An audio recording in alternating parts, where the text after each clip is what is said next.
ओम शांति। भगवत गीता श्लोक क्लास में आज के श्लोक टेस्ट के लिए श्लोक नंबर है 14वें अध्याय का 9वां श्लोक, अध्याय 14 का श्लोक नंबर 9 और 11वें अध्याय का 26 और 27वां श्लोक, अध्याय 11 का श्लोक नंबर 26, 27। और सबसे पहले श्लोक संबंधित जो पॉइंट्स हमने सुने हैं उसके लिए फोन अनम्यूट किया जा रहा है।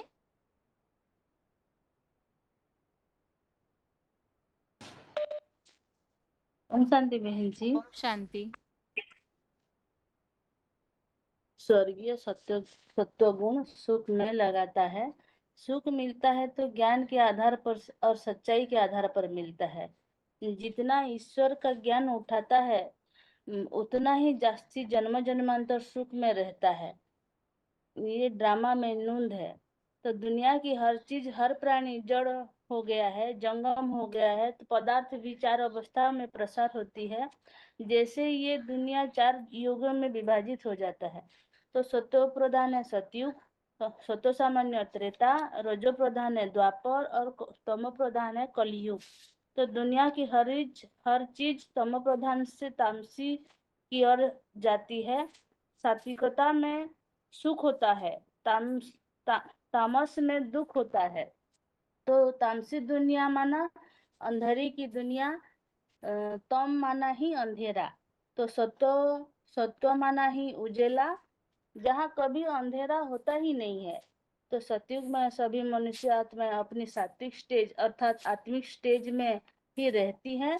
वो ईश्वर की बनाई हुई दुनिया में जहाँ जहाँ दुख कभी होता ही नहीं, क्योंकि कभी रात होता ही नहीं। तो मैं इस श्लोक पढ़ूं बहन जी? पढ़िए माता जी।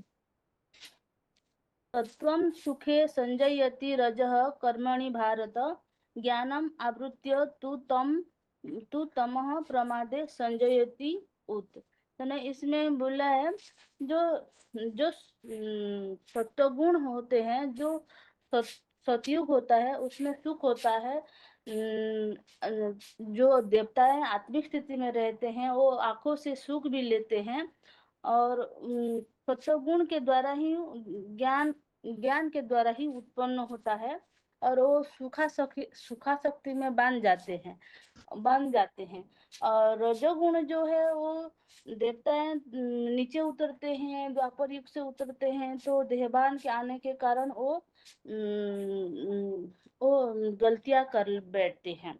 और तमोगुण जो है वो लापरवाही, आलस्य, निद्रा हो जाते हैं। और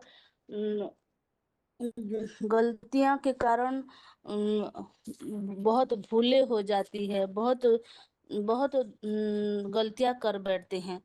तो यही बताया गया है। तो लोग क्रोधी बन जाते हैं। अंतिम कलयुग में तो अपने घर के बर्तन भी फोड़ डालते हैं। ठीक सुनती है, बहन आगे जी। अगला फोन अनम्यूट है। ओम शांति। बाबा ने कहा सत्वगुण माना आत्मिक स्थिति। हम सतयुग में आत्मिक स्थिति में रहते थे तो सुख ही सुख में रहते थे। लेकिन जब रजोगुण आया, भ्रष्ट कर्मेंद्रिया आई, तो हमारा देह आकर्षण बढ़ता गया और आज तो तमोगुणी हो गए। तो भगवान कहते ऐसे तमोगुणी में पृथ्वीराज चौहान जो राजा था वह भी देखो अपनी माना काम विकारता की लोलुपता तमोगुण आ गया तो अपनी ही भांजी से शादी कर बैठा। तो उसे जो भारत के राजाए साथ देते थे वो उन्होंने साथ देना छोड़ दिया। तो जब साथ नहीं मिला, माना यूनिटी खत्म हो गई, तो प्यूरिटी के कारण यूनिटी खत्म हो जाती है। प्यूरिटी अगर खत्म हो गई तो यूनिटी भी खत्म हो जाती है। अपने भांजी से शादी करना माना जैसे एक प्रकार अपने बहन से ही शादी करना हो गया। तो ऐसे गलत काम तमोगुण ही करता है। तो बाबा कहते हैं ऐसे गफलत में आ जाते हो तुम बच्चे, इसीलिए तमोगुण बढ़ता जाता है। और तमोगुण तो ऐसी आग है, बाबा कहते ये काम विकार की जितना ही आहुति डालो उतनी बढ़ती जाती है। ठीक है माता जी। दीदी आगे हम मोक्ष का हाँ। बताना है, मोक्ष का टॉपिक बताना है। ठीक है, लास्ट में माता जी। हाँ हाँ। ओम शांति हाँ दीदी। हाँ जी माता जी। रजोगुण भ्रष्ट कर्म इंद्रियों की कर्म में देह आकर्षण द्वारा लगता है।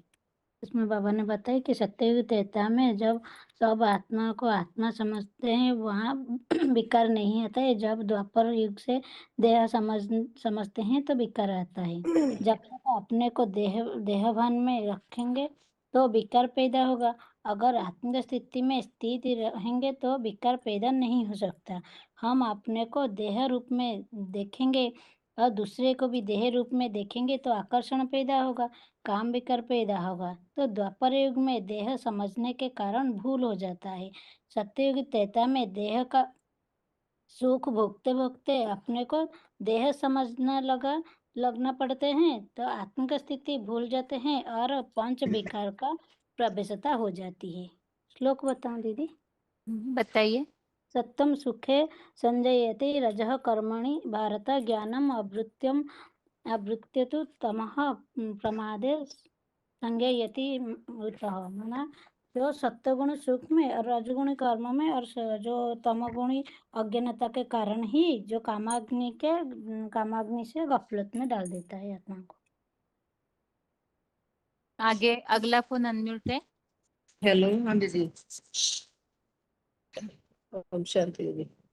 पवन बताए कि ज्ञान से सतोगुण आता है और सतोगुण सतयुग में देवताएं आत्मिक स्थिति में रहते थे और द्वापर आते आते आत्मिक स्थिति भूल गए और देहपान के कारण भ्रष्ट कर्म से कर्म करने लगे। भ्रष्ट कर्म से कर्म करने से देह का आकर्षण बढ़ता है और रजोगुण में कलयुग में तो तमो प्रधानता बिल्कुल अंधेरा आ जाता है और उजाला नहीं रहता। ज्ञान रख जाता है बिल्कुल देहभान के कारण भ्रष्ट कर्म के कारण ज्ञान ढका रहता है और काम विकार की आग इतनी बढ़ जाती है कि इसमें जितनी आहुति डालो उतनी और ज्यादा बढ़ती जाती है। काम विकार के कारण मनुष्य गलत कर्म करने लगते हैं, दीवान में आकर गफलत में आ जाते हैं, देह को भूल जाते हैं। भूलने के कारण तो राजा पृथ्वीराज जो राजा था वो भी ऐसे कर्म करने लगे। पहले तो प्रधान कर्म करते थे और उसके बाद जब देवान में आकर दो तमो प्रधानता आ गई तो उसके कारण वो अपनी बांजी से शादी कर बैठते हैं और राजाओं ने भी उसका साथ छोड़ दिया जो पहले साथ देते थे और उसके कारण उनकी हार हो जाती है। पहले विजय हो जाती थी, प्योरिटी के कारण प्योरिटी नहीं रहती तो यूनिटी भी नहीं रहती। चलो पढ़ो दीदी। पढ़िए। सतुम सुखे संजयति रज कर्मणि भारत ज्ञानम आवर्तयतु तमः प्रसादे संजयति उत। क्या अर्थ बताए? प्रसादे प्रमादे संजयति। हाँ, परमादे संजयति उत। हे बर्तोंसी स्वर्गीय गुण सुख में द्वापर से रजोगुण भ्रष्ट कर्म के कर्म में देह आकर्षण द्वारा लगता है, किंतु तमोगुण पृथ्वीराज जैसे कलयुग राजाओं के ज्ञान को भी तीव्रता से भली भांति ढककर सदाकालीन कामुकता की आग से गफलत में भी डाल देता है। आगे अगला फोन अनम्यूट है। ओम शांति दीदी। हाँ जी। दीदी 11वां श्लोक संबंधित पॉइंट बताओ। हाँ जी। तो यहाँ पे है कि पूंजीवादी धृतराष्ट्र। तो प्रजातंत्र वाले लोग क्या समझते हैं कि जो बड़ी बड़ी ऊंची ऊंची गद्दे पर बैठते हैं वही हमारा भगवान है। तो वो यही सोचते कि जो हमारा पैसा देता है वही भगवान है। तो बाबा ने कहा कि लोटो से बाटे के राजाएं चलती है। तो उनका नाम क्या है? कहा कि धृतराष्ट्र। धृत माना ही धारण कर लिया और राष्ट्र माना जो राष्ट्र की धन संपत्ति को हड़प कर लेता है उनको ही कहा धृतराष्ट्र। इसके बाद आया कि कौरव कांग्रेसी।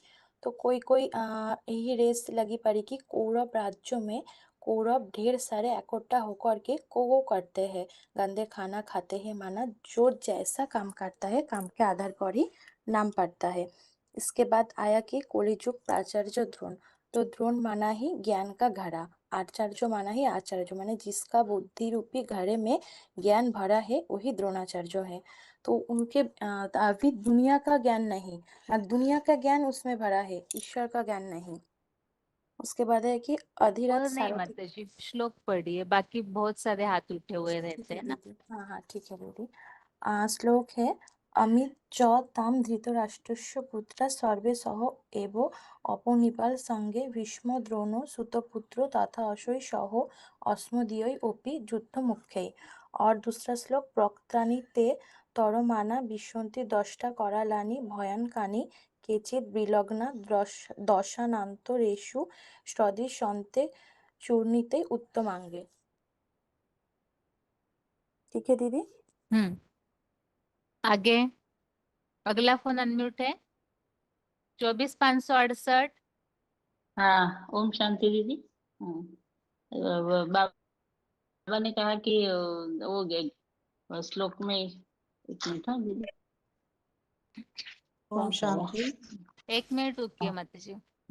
हाँ ठीक है। हाँ हाँ। गुजरात के माता जी आप पढ़िए। दुनिया के श्लोक पढ़े दीदी, पॉइंट हाँ, बता रही हूँ। पॉइंट अगर 11वें अध्याय का नोट किया है तो बताइए। दुनिया की हर चीज 4 अवस्थाओं से पसार होती है। तो पहले सतो प्रधान, फिर सतो सामान्य, और फिर रजो प्रधान, और फिर तमो प्रधान होता है। तो सत्युग त्रेता में सात्विक स्टेज होने से सभी आत्माएं सुख और शांति में रहती है। और फिर द्वापर शुरू होता है तो आत्माएं नीचे गिरती है, और देहबान आता है। तो देहबान आने से विकारें बढ़ते हैं। तो विकार बढ़ने से कामुकता बढ़ती है, और काम की आग पूरी न होने से क्रोध आता है। और घर के बर्तन ही इसमें इतना बढ़ जाता है कि घर के बर्तन भी फोड़ लेते हैं। और जो पृथ्वीराज चौहान है, उसने भी ऐसी गलती कर दी कि उसकी भांसी से शादी कर बैठा। तो सब राजाओं का उसको साथ छूट गया। और कहा कि जो इसमें धृतराष्ट्र कहते हैं कि धृतराष्ट्र माना सब राष्ट्र संपत्ति को, धन संपत्ति को धर कर बैठ गया। ये शास्त्रों में काम के आधार पर नाम दिए हैं। तो जो एमएलए अभी बने हैं, वो भी अपने पैसों की ताकत से कुर्सियां खरीद लेते हैं। और फिर द्रोणाचार्य, तो द्रोणाचार्य को कहा है कि जिसका बुद्धि रूपी घड़े में ज्ञान तो बहुत है, लेकिन ईश्वरीय ज्ञान नहीं है। और वो भीष्म पितामह, तो भीष्म पितामह के बारे में कहा कि ऐसे तो ब्रह्मचारी बताते हैं, लेकिन वो शिवोहम, ऐसे अभी जो साधु संत है वो सब शिवोहम करके बैठ जाते हैं। और सबकी बुद्धि को घुमाई देते हैं। और फिर कर्ण के बारे में कहा श्लोक कि पढ़िए कर्ण, माता जी। श्लोक सभी लोग हाँ सारे पॉइंट बताएंगे तो बाकी माताएं। हाँ हाँ।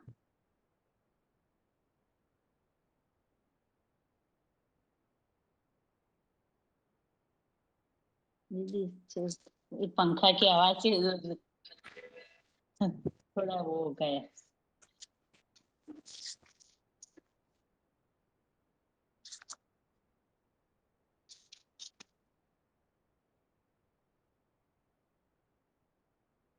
पढ़ रहे हैं क्या श्लोक? 14वां का। हाँ जी। 9वां। हाँ हाँ। सत्वं सुखे सज्जयति रजः कर्मणि भारत, ज्ञानम आवृत्य तु तमः प्रमादे सज्जयति उत। भावार्थ पढ़ू दीदी? पढ़िए। हाँ। हे भारत, सत्युग त्रेता के स्वर्ग में सात्विक ज्ञानेंद्रियों का सुख रजो और तमो गुण को दबाकर सत्व गुण पैदा करता है। द्वापर से द्वैतवादी धर्म पिताओं की भ्रष्ट कर्मेंद्रियों का सुख सत्व और तमो गुण को दबाकर रजोगुण तथा पापी कलयुग में तो कामाग्नि की तीव्रता से सत्व और रजो को दबाकर उत्तेजित मन सर्वेंद्रियों की क्षीणता के क्षणिक सुख से तमोगुण ही बढ़ाता है। दीदी ठीक है। हाँ जी, हाँ। आगे बताइए मदीना गुड़ा के माता जी। ओम शांति। 11वें अध्याय का हाँ जी, 11वां। 27 श्लोक का भयंकर मुखों में घुसे जा रहे हैं। VCD number 2374। बाप कहते हैं तुम बच्चे परंतु हमको इस सृष्टि पर उतार लेंगे। तो सारे इकट्ठे उतारेंगे कि कोई पहले उतारेगा? जो पहले उतारेगा परमधाम के स्वरूप को अपने मन बुद्धि के अंदर उतारेगा ना। जो उतारेगा वही अव्वल नंबर बाप साबित होता है, बीज रूप बाप। उस बीज रूप बाप में वो बाप स्वयं बिंदु रूप स्टेज में स्थिर रहेगा और दुनिया की आत्माएं उनको आदेश मिला हुआ है बाप का, भगवान का, जिन्होंने बाप को पहचाना। 500-700 करोड़ आत्माएं उस बाप को पहचानेगी और पहचान करके उस स्वरूप में टिके, उसमें वो टिका हुआ है। तो कहाँ पहुंचेगी? उसी वृत्ति के मध्य में पहुंचेगी जहाँ सारी आत्माएं समाधि चली जावेगी। गीता में वो विराट पुरुष दिखाया गया है कि महाविनाश के समय सब उसके काल के गाल में मुंह में घुसते चले जा रहे हैं, ऐसे दिखा दिया। मुंह में घुसने की बात नहीं है, वो वास्तव में आत्मा बनकर आत्मिक स्टेज ज्योति बिंदु धारण करके उस ज्योति बिंदु की स्मृति में रह करके उस स्मृति में समा जाना। जिसमें वो समाया हुआ है ज्योति बिंदु, उसको कहा गया शिवलिंग। क्या यह शिवलिंग का नाम क्यों दिया गया? वास्तव में जिसका नाम शिव है वो उसकी बिंदी आत्मा का ही नाम शिव है। उसको तो लिंग आदि इंद्रिया होती ही नहीं है, तो शिवलिंग क्यों कह दिया? शंकर लिंग कहना चाहिए, वो इंद्रिया वाला है। क्योंकि लक्ष्य मिला हुआ है। क्या लक्ष्य मिला हुआ है? बाप समान बनना है। जैसा बाप निराकारी, निर्विकारी, निरहंकारी, वैसे नंबरवार बच्चे भी क्या बनेंगे? निराकारी, निर्विकारी, निरहंकारी बनते हैं। और जो जैसे जैसे जिस समय पर निराकारी, निर्विकारी, निरहंकारी ज्योति बिंदु आत्मा निरंतर के लिए बनते जाते हैं, वैसे वैसे उसकी ओर खींचे चले जाते। और श्लोक पढ़ो बहन जी। हाँ जी, पढ़िए माताजी। 11वें अध्याय का 26। अमी च त्वां धृतराष्ट्रस्य पुत्रा सर्वे सह एव अवनेपाल संगये भीष्मो द्रोणः सूतपुत्रः तथा असौ सह अस्मदीयौ अपि योधमुख्यै। और 27। वक्त्राणि ते त्वरमाणा विशन्ति दंष्ट्राकरालानि भयानकानि केचित् विलग्नाः दशनान्तरेषु सन्दृश्यन्ते चूर्णितौ उत्तमांगै। ठीक है, आगे अगला फोन अनम्यूट है।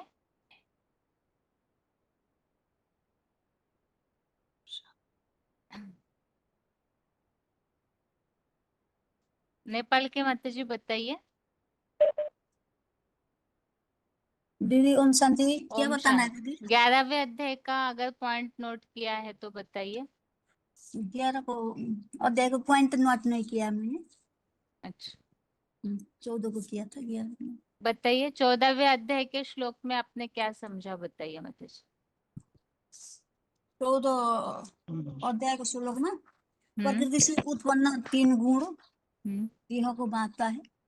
सत्वगुण सतयुग में सत्व कर्म को बांटता है। रजगुण द्वापर में रजगुण द्वापर में बांटता है। और तमगुण काम में काम में गलती के लिए खींचता है। द्वापर में रजोगुण आएगा, विकार को आकर्षण पैदा करेगा। देह समझते समझते आत्मिक स्थिति भूल जाते हैं। जो दुख काम विकार के अंधे हो जाते हैं, दुनिया में देख करके हमको थूकते हैं। हमको कुछ नहीं लगता। जितना भी आहुति डालते जाएंगे उतना बढ़ेगा। जब से देहधारी गुरु लोग आना लगा, काम विकार को वासना चारों ओर आग जैसे फैलती जाती है, बुद्धि की भ्रष्ट करती है। काम के पूरा न होने से क्रोध पैदा हो जाता है। द्वापर में विषय विकारों में विषय विकारों में बाप बेटी को नहीं छोड़ता, भाई बहनी को नहीं छोड़ता। ऐसा होता है दीदी। पृथ्वीनारायण 16 पढ़ू दीदी। पढ़िए। 14 को ना। सत्व सुखे संजयति रजकर्माणि भारत ज्ञानम आविर्तेतु तम प्रसादे संजयति उत। हे ठीक है भारतवंशी, पढ़िए पढ़िए अर्थ पढ़िए। हेलो। हे भारतवंशी, स्वर्गीय सतगुण को सुख द्वापर से रजगुण भ्रष्ट कर्मी को कर्म में आकर्षित करता है, आकर्षण द्वारा लगता है, किंतु तमोगुण पृथ्वी राज जैसे कलियुगी राजाओं के ज्ञान को भी तीव्रता से भली भांति ढककर सदाकालीन कामुकता की आग से गफलत में भी डाल देता है। ओम शांति। ठीक। ओम शांति। हाँ जी। ओम शांति दीदी। ओम शांति। हाँ, मेरा रोल नंबर है 9572 लातूर मधुबन। 11वें अध्याय का पॉइंट बता रही हूँ। जो पहले पहले परम धाम के स्वरूप को अपने में ही मन बुद्धि से उतार लेता है, वह अव्वल नंबर का बीज है, बीज रूप बाप है। वह ही अव्वल नंबर में आत्मिक स्थिति में स्थिर होता है। तो उसमें ही फिर 500-700 करोड़ उसको ही पहचानती है और उसी में ही उनकी बुद्धि भ्रुकुटी के बीच में टिकती जाती है। तो उसी को ही उसमें ही परम धाम में उनके ही परम धाम में टिकेगी। वास्तव में वह तो आत्मिक स्थिति में टिकता है, उसी में समाने की बात है। उसी को ही शिवलिंग नाम दिया जाता है। वास्तव में ज्योति बिंदु का नाम शिव है। उसको तो स्थूल इंद्रिया नहीं होती है और जिसमें प्रवेश करता है वह ही इंद्रियों वाला होता है, क्योंकि लक्ष्य मिला है हमको कि बाप समान बनना।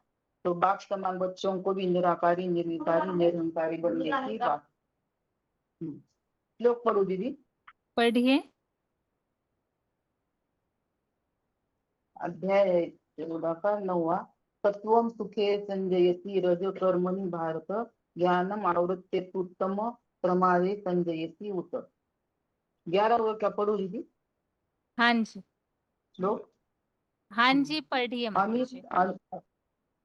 अमी च त्वाम धृतराष्ट्रस्य पुत्रा सर्वे सह एवानिपाल संगे भीष्मो द्रोण सुतपुत्र तथा असो सह अस्मदीये अपि योधमुखे। 27 आहे। वस्त्राणि ते त्वरमाना विशन्ति दष्ट्राकरालानि भयानकानि केचित् विलग्ना दशनान्तरेषु सदृश्यन्ते चूर्णिते उत्तमांगे। ठीक है माताजी। ओम। पॉइंट लगभग सारे ही पढ़ के हो चुके हैं, इसलिए इसके बाद जिनका भी अनम्यूट होगा पॉइंट न पढ़े, नहीं तो समय ज्यादा जाएगा। इसीलिए शुरुआत में ही जिन्होंने भी पॉइंट नोट किए उसी हिसाब से फोन अनम्यूट किया जाता है। अभी प्रश्नों के हिसाब से ग्रुप में फोन अनम्यूट किए जा रहे हैं।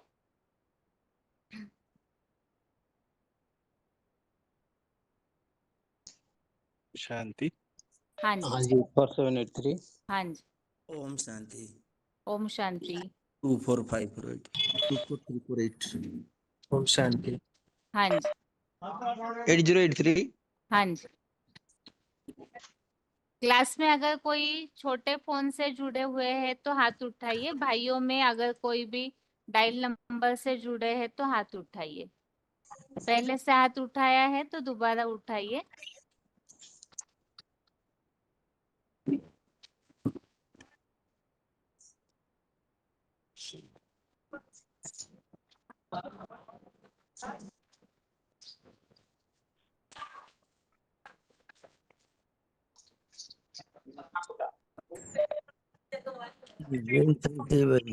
हाँ जी। डायल नंबर से किसी को अनम्यूट किया है ना? रोल नंबर बताइए एक बार।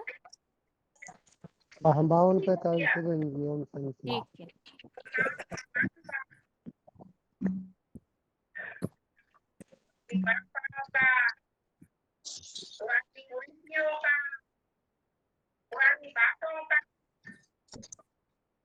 पहला प्रश्न है,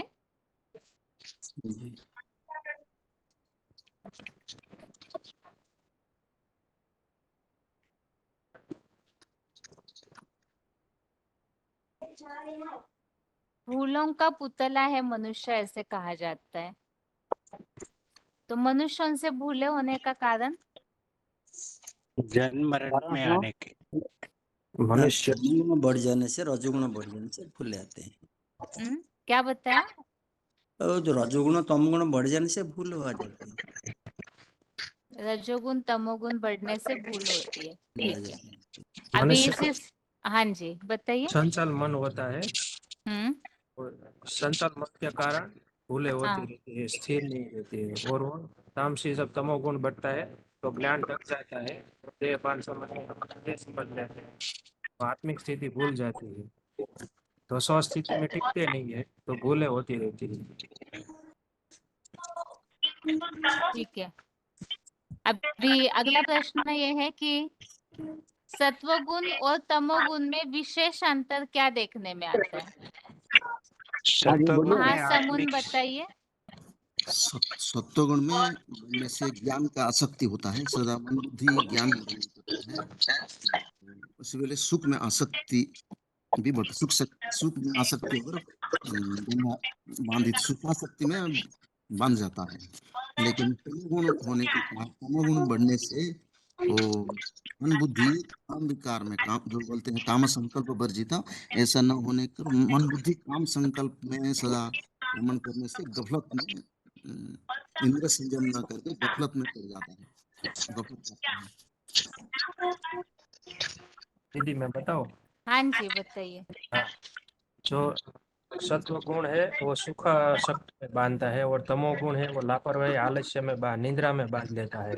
और जो तमोगुण है वो अज्ञान से पैदा होता है, माना वो जो शंकराचार्य ने बताया ना सर्वव्यापी है भगवान, उससे पैदा होता है। और जो सत्व गुण है वो ज्ञान प्रकाश से पैदा होता है, माना आत्मिक स्थिति धारण कराते हैं भगवान बाप आकर, तब पैदा होता है। हेलो। हाँ जी। हाँ, सत्वगुण जो है वो आत्मिक स्थिति में रहता है। सात्विकता स्वर्ग के सुख श्रेष्ठ इंद्रिय कर्मों में बांट देते हैं। जिनको श्रेष्ठ कर्मेंद्रिय द्वारा भोगी, तो हम देह बाण में आंखों का सुख लेता है, भ्रष्ट कर्मेंद्रियों का सुख लेते नहीं है। तो ज्ञान के द्वारा अमरत्व का प्राप्ति, वो ज्ञान में रहने के जो सुख है वो प्राप्ति में स्वर्ग के अनुभव में बांट देते हैं आत्मा को। इस ज्ञान को समझने से ऋषि मुनि पहले स्वर्ग के प्राप्ति करते रहे। हृदय ज्ञानान मुक्ति ये बताते हैं सत्वगुण का। जैसे तमोगुण है वो द्वापर से निर्माण होते हैं, कर्म में लगाते हैं, जो अज्ञानता को बढ़ाते हैं, ज्ञान को ढक के रखते हैं, गफलत में डालते हैं, गलतियां करवाते हैं, लापरवाही करवाते हैं, निद्रा में बांधते हैं। ऐसे ये तीनों गुण अपने समय समय अनुसार अपने अपने कार्य करवाते हैं। आत्मा पतनशील हो जाते हैं क्योंकि प्रकृति की पुतला है। अगला हेलो, प्रश्न है अभी। हाँ जी बताइए। बताओ। हाँ हाँ, जी। प्रकृति का जो गुण है सत्व रजो और तमो, तो सत्व गुण मानव को सुखासक्ति में बांधता है, श्रेष्ठ ज्ञानेंद्रियों से सत्य और त्रेता में। रजोगुण भ्रष्ट कर्मेंद्रियों से कर्म के साथ द्वापर से देहाकर्षण में बांधता है, और तमोगुण जो है वो ज्ञान को संपूर्ण ढककर अज्ञान अंधकार में गफलत में डाल देता है। जैसे पृथ्वीराज चौहान की बात बताई, तो प्रकृति का संघात से ये जो तीन गुण उत्पन्न हुई है, अपना समय पर आत्माओं को अपना अपना गुण में बांध देता है। यह ड्रामा में नुरा हुआ है, इसके लिए इसको कुछ कोई नहीं कर सकता। प्रकृति क्रियमाणा नहीं गुणे कर्माणि सर्वासो। जो जितना प्रैक्टिकल ज्ञान उठाएगा इस प्रैक्टिकल से पुरुषोत्तम संगम युग में, वो संगम पर ईश्वर से सच्चाई से उतना जास्ती जन्म जन्मांतर सुख में रहेगा, सत्यता आएगी। दुनिया में हर चीज, हर वस्तु, चाहे जड़ हो चाहे चैतन्य हो, चाहे दुकान हो मकान हो कुछ भी हो, चार अवस्था में प्रसार होती है। सतयुग में सतु प्रधान, त्रेता में सतु सामान्य, द्वापर में रजु प्रधान और कलयुग में तमो प्रधान। तो ये सृष्टि का नियम है, माने ये सृष्टि का विधान है। सत्व में सुख, तमो में दुख। ईश्वर द्वारा जो दुनिया बनाई जाती है वो तो स्वर्ग जन्नत पैराडाइज जिसको कहा जाता है, वो दिन ही दिन है, प्रकाश ही प्रकाश है। वो कभी अज्ञान नहीं होता। नैव तस्य कृतनाथन आकृत नैव कश्चन न तस्य सर्वभूतेषु कस्थिरात व्यापारस्य। वहां कोई प्राणी अपने लिए कुछ किसी प्राणी के ऊपर डिपेंड करना नहीं पड़ता, कोई कर्म भी नहीं करना पड़ता, इतना सात्विक दुनिया है। इसके वजह से उस दुनिया ज्ञान की रोशनी में अपने को सब आत्मा समझते थे, लेकिन द्वापर से अपने को देह समझने लगे, तो देहवान क्या किया ना, इंद्रियों की और देह के आकर्षण में बांधने लगा। तो वासना पैदा हुई, काम वासना, तो ये माने रजोगुण आ गया, अपने को और दूसरों को देह समझने लगे। तो ये सबसे बड़ा भूल हुई मनुष्य का। तो कलयुग में एकदम तो अज्ञान अंधकार छा जाता है। अज्ञान माने ज्ञान का नाम माने नाम निशान नहीं रहता। सारे नाते रिश्ता जो है आज की दुनिया में वो तार तार हो जाता है। इतना काम का प्रभाव रहता है कि मनुष्य कामांध हो जाता है। जानवर से भी बदतर जो कामुक मनुष्य होता है, उसकी बुद्धि में ये कुकर्म इतना करता है, उसको नहीं बैठता है। घुण्य कर्म जो समझ नहीं पाता, लोग थूकते हैं, छींची करते हैं, विकार कुकृत्य, परंतु वो अनुभव नहीं कर पाता। और काम वासना दिन दुगुना रात चौगुना बढ़ जाता है, जिसको बताया आवृतम ज्ञान में तेन ज्ञानीनु नित्य वैरिणा काम रूपेण कौनते दुष्पुरेण अनले। तो ये ऐसा आ गए, ऐसा बढ़वा न ले, ये कभी पूर्ति होने वाला नहीं है। इसका टेंडेंसी दिन प्रतिदिन और भी बढ़ता जाता है। ये बात आया। और बहन जी, ओम शांति बहन जी। हाँ जी। ये रजोगुण का प्रमाण है रावण। वो बहुत ज्ञानी था, लेकिन देहाभिमान बहुत था उनको। मेरे जैसा भक्त कोई नहीं है दुनिया में, ऐसा शिव का भक्त। ऐसा बहुत अहंकार से है, देहाभिमान बहुत है। इसलिए कहते हैं ऐसे देहात्म बुद्धि स्यात् तत्र सर्वगतम भयम। पूरा देहात्म भाव होने से सब प्रकार के भय होते हैं उनको। तस्मात् सर्व यत्नेन त्यजेत् देहात्म भावनाम। पूरा प्रयत्न करते, याद करते करते देहात्म भाव को छोड़ देना है। और दूसरा है आसुरीम योनिपापन्न मूढ़ा जन्मनि। ये तमो प्रधान की गुण ये है, आसुरीम योनिपापन्न मूढ़ा जन्मनि जन्मनि अप्राप्येव कौन्तेय ततो यान्ति धमां गति। और इसका जन्म लेने का कारण ये है, अदान दोषेण भवेद दरिद्रो। जब संगम युग में किसी को ज्ञान का दान नहीं देता है, अदान दोषेण भवेद दरिद्रो, दान ना देने के कारण दरिद्र बनता है। दारिद्र्य दोषो अदान दोषेण भवेद दरिद्रो दारिद्र्य दोषेण करोति पापम। दारिद्र्य है इसलिए पाप करता है। दारिद्र्य दोषेण करोति पापम पापाद अवश्य नरकम प्रयाति। पाप करने से नरक में जाता है। पुनः दरिद्र पुनरेव पापे। पुनः पुनः ये जन्म मरण के चक्र में ही फिरता रहता है। और अज्ञानेन आवृतं ज्ञानं तेन मुह्यन्ति जन्तवः, ये भी कहा है। मैं बोलूं बहन जी? हाँ जी बताइए। हाँ, ये सवाल था कि सत्व गुण और तम गुण का डिफरेंस क्या है। सत्व गुण, सत्व रज तम, ये तीन गुण प्रकृति से उत्पन्न होते हैं। ये तीनों गुण आत्मा को शरीर में बांध देता है। इसमें जो सत्व गुण, ये सत्व गुण सत्य युग में आता है। सत्व गुण रहते समय कौन क्या होता है ना, ज्ञान की आसक्ति आ जाता है। ज्ञान की आसक्ति से सुखासक्ति आत्मा को बांध देता है। मतलब इस समय आत्मा आत्मिक स्थिति में रहकर संपूर्ण सुखों को उपभोग करता है। फिर जब तम प्रधान समय आ जाता है कलि युग के, तम गुण वो क्या करता है ना, आत्मा को लापरवाही, आलस्य और निद्रा द्वारा बांध देता है। ये तम गुण इतना माने क्षतिकारक है आत्मा का। जो आत्मा में जो ज्ञान, आध्यात्मिक ज्ञान, इसको देता है। कैसे? एक श्लोक है 3/38 में, धूमेना ब्रियते बन्नी यथादर्श मलेन च जथलेना वृत गर्भ तथा तेने तवा वृतम। जैसे धुएं से अग्नि और शीशा मोइल से ढक जाता है, और गर्भ जैसे थोली से ढका जाता है, वैसे ही काम विकार और क्रोध विकार, ये दोनों ही आत्मा को ढक देता है, ज्ञान को ढक देता है।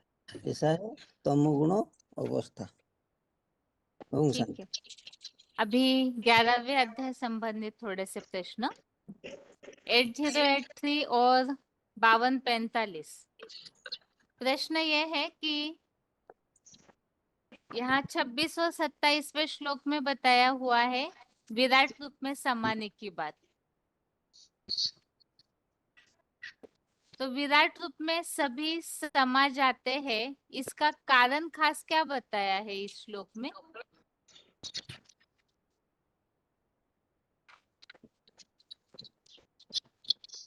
विराट रूप में जो सब समाने की बात आता है, ये विशेष करके जो 27 में लिखा है कि तीव्रता से सहमत हुए घुसे जा रहे हैं, मतलब जो डरावनी वक्ता जो मुख का तीखा वाणी सुनकर जो भी आत्माएं जो भी दूसरे मेंटालिटी के बैठे थे वो तीव्रता से सहमत हुए और घुसे जा रहे हैं।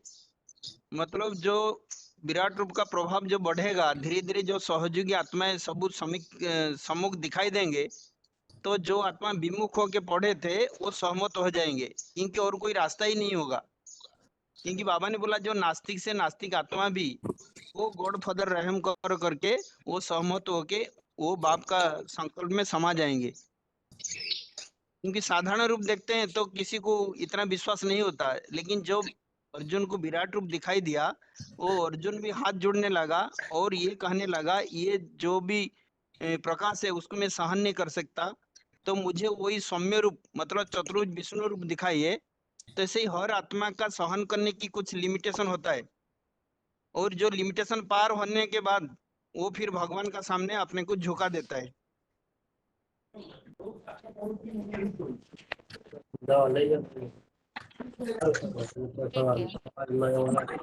आगे अगला प्रश्न ये है,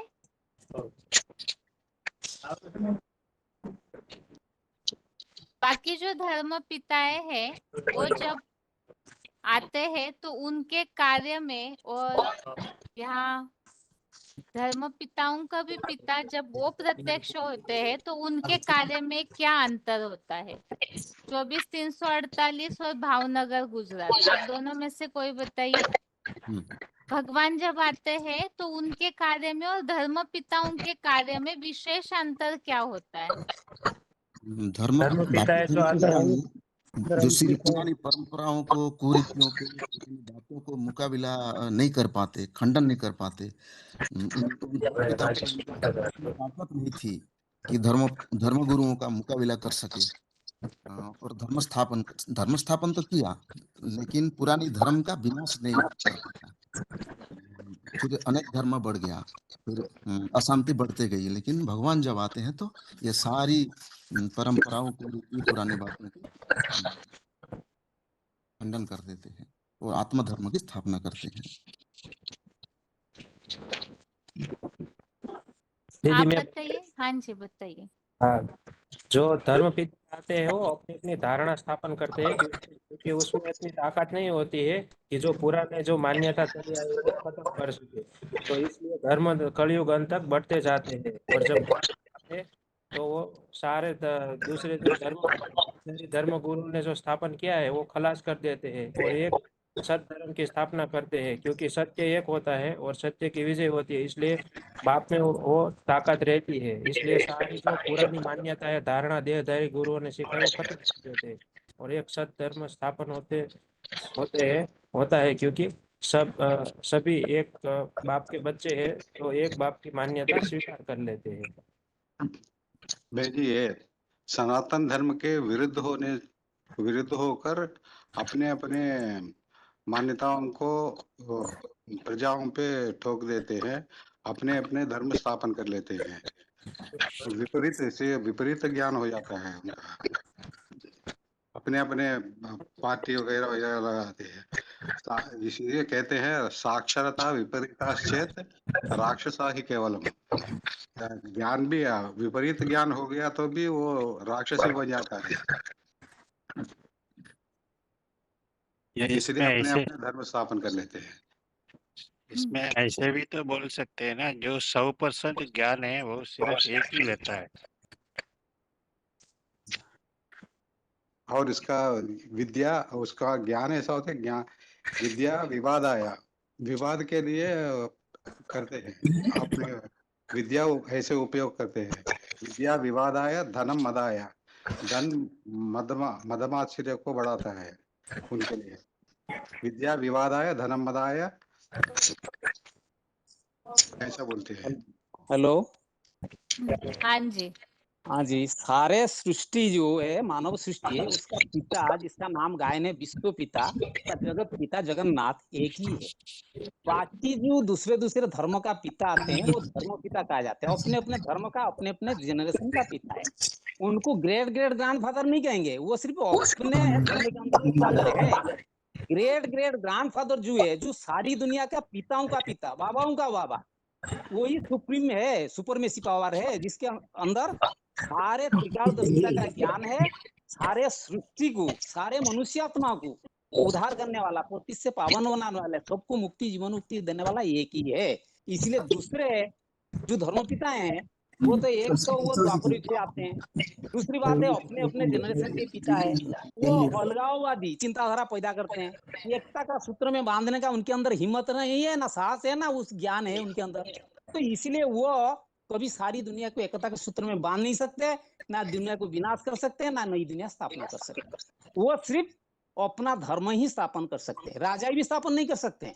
तो इसीलिए उनको हम ग्रेट फादर नहीं, उनको ग्रेट फादर कह सकते हैं लेकिन वो ग्रेट ग्रेट ग्रैंडफादर नहीं है।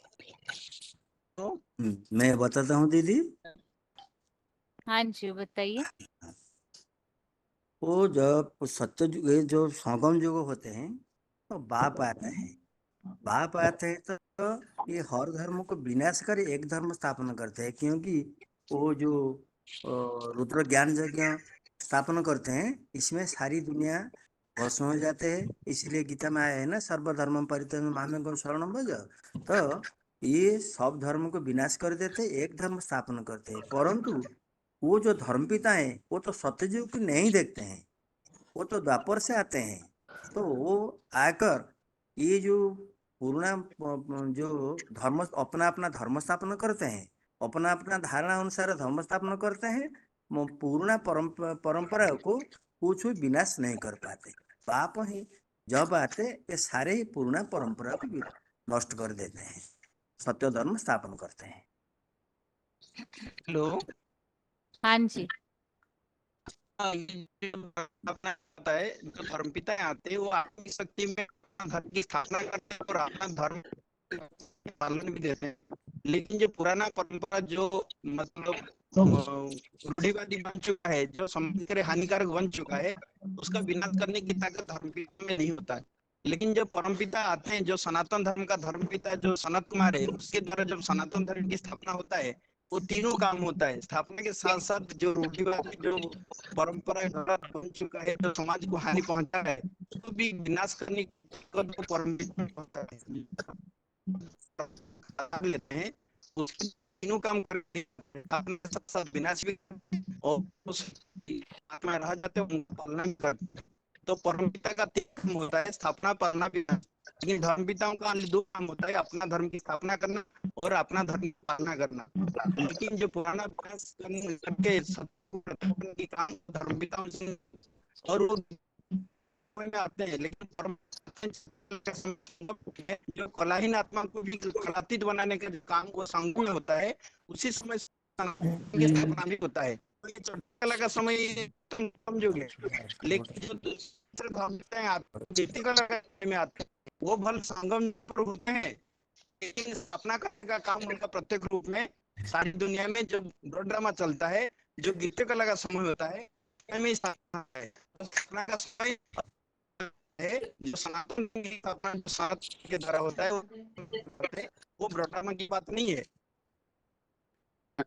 हेलो। भगवान ये सृष्टि नवनिर्माण का कार्य नहीं करेंगे तब ये सारा सृष्टि समूले नष्ट हो जाए। उत्सी देवरी में लुका न कुर्यात कर्म चेदहम शंकरस्य कर्ता श्यामो उपोहन्यम इमाम प्रजा।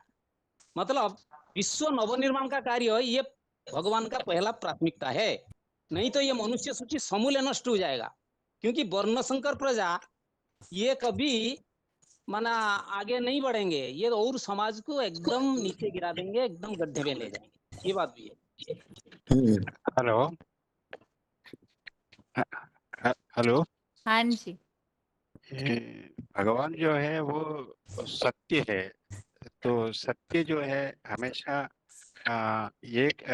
उसमें हटते रहते हैं, मतलब वो अपने आप को प्रभावित करने में और उन्हीं के अनुसार अपने कार्य को पूर्ण करने में वो हमेशा रहते हैं। तो भगवान जो है उनकी जो एम है वो सतयुग का स्थापना करना है। कैसे सतयुग का स्थापना करेंगे वो अभी जो दुनिया देख रहे हैं इसमें सारे जो है दुनिया देहबान में लगा हुआ है। किसी को ये भी तक नहीं पता कि भगवान क्या है।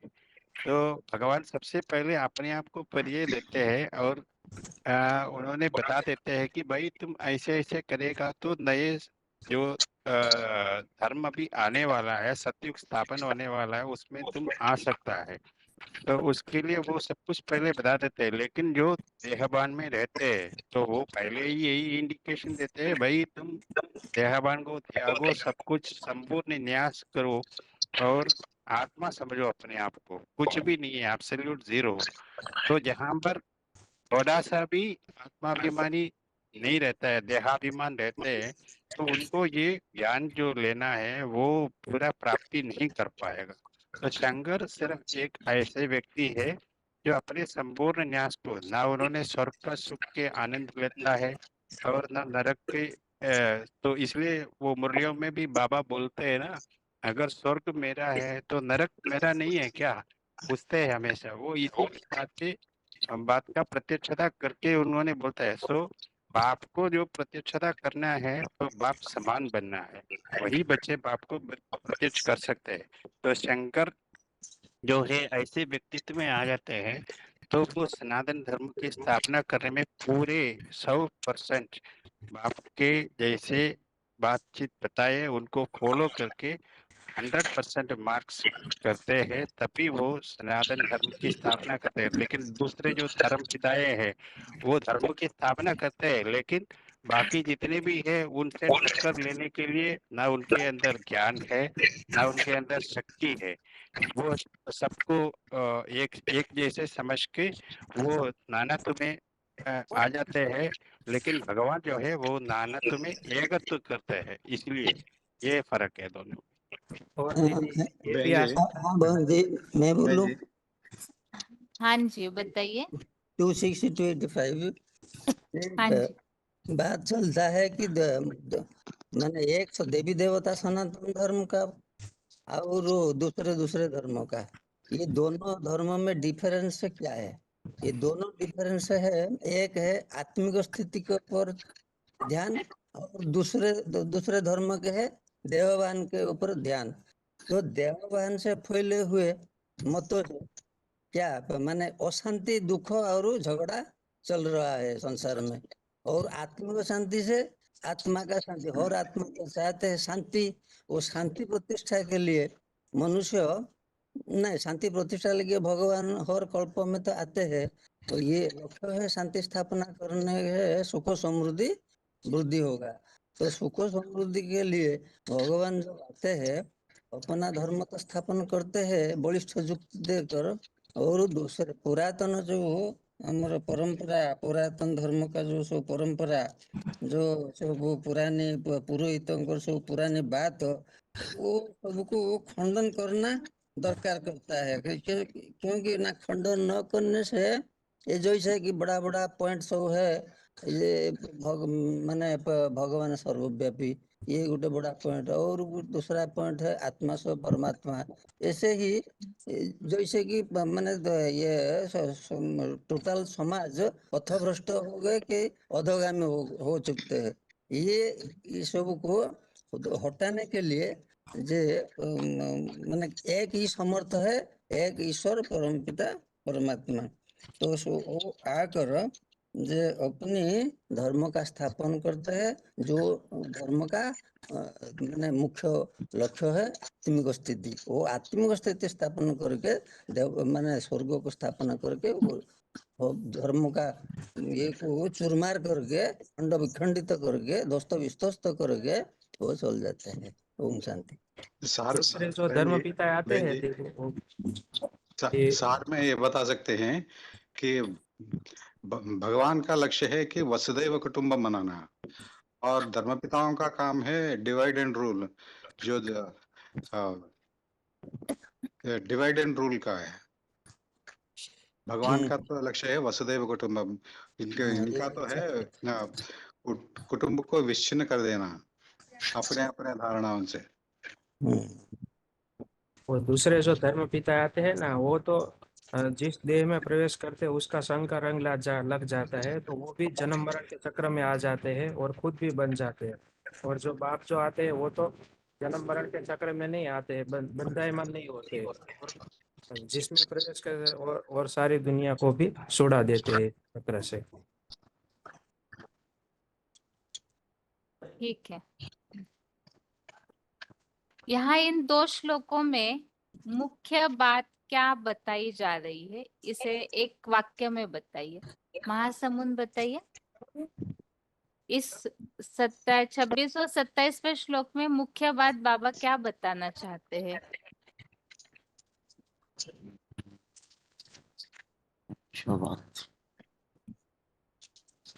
ठीक है, आगे कोई बताइए। 26-285 आप बताइए तब तक। मैं बोलूं? बताइए, हाँ, 1-2 वाक्यों में ही बताइए कि मूल इस श्लोक में क्या बात बताई जा रही है। ये दोनों श्लोक में ये बात बताया है कि ये सब पुरातन मत, सब पुरातन, सब धर्मों का जो पुरातन मत, ये सब विराट रूप जो भगवान का, उसका मुख में पीस जाते हैं।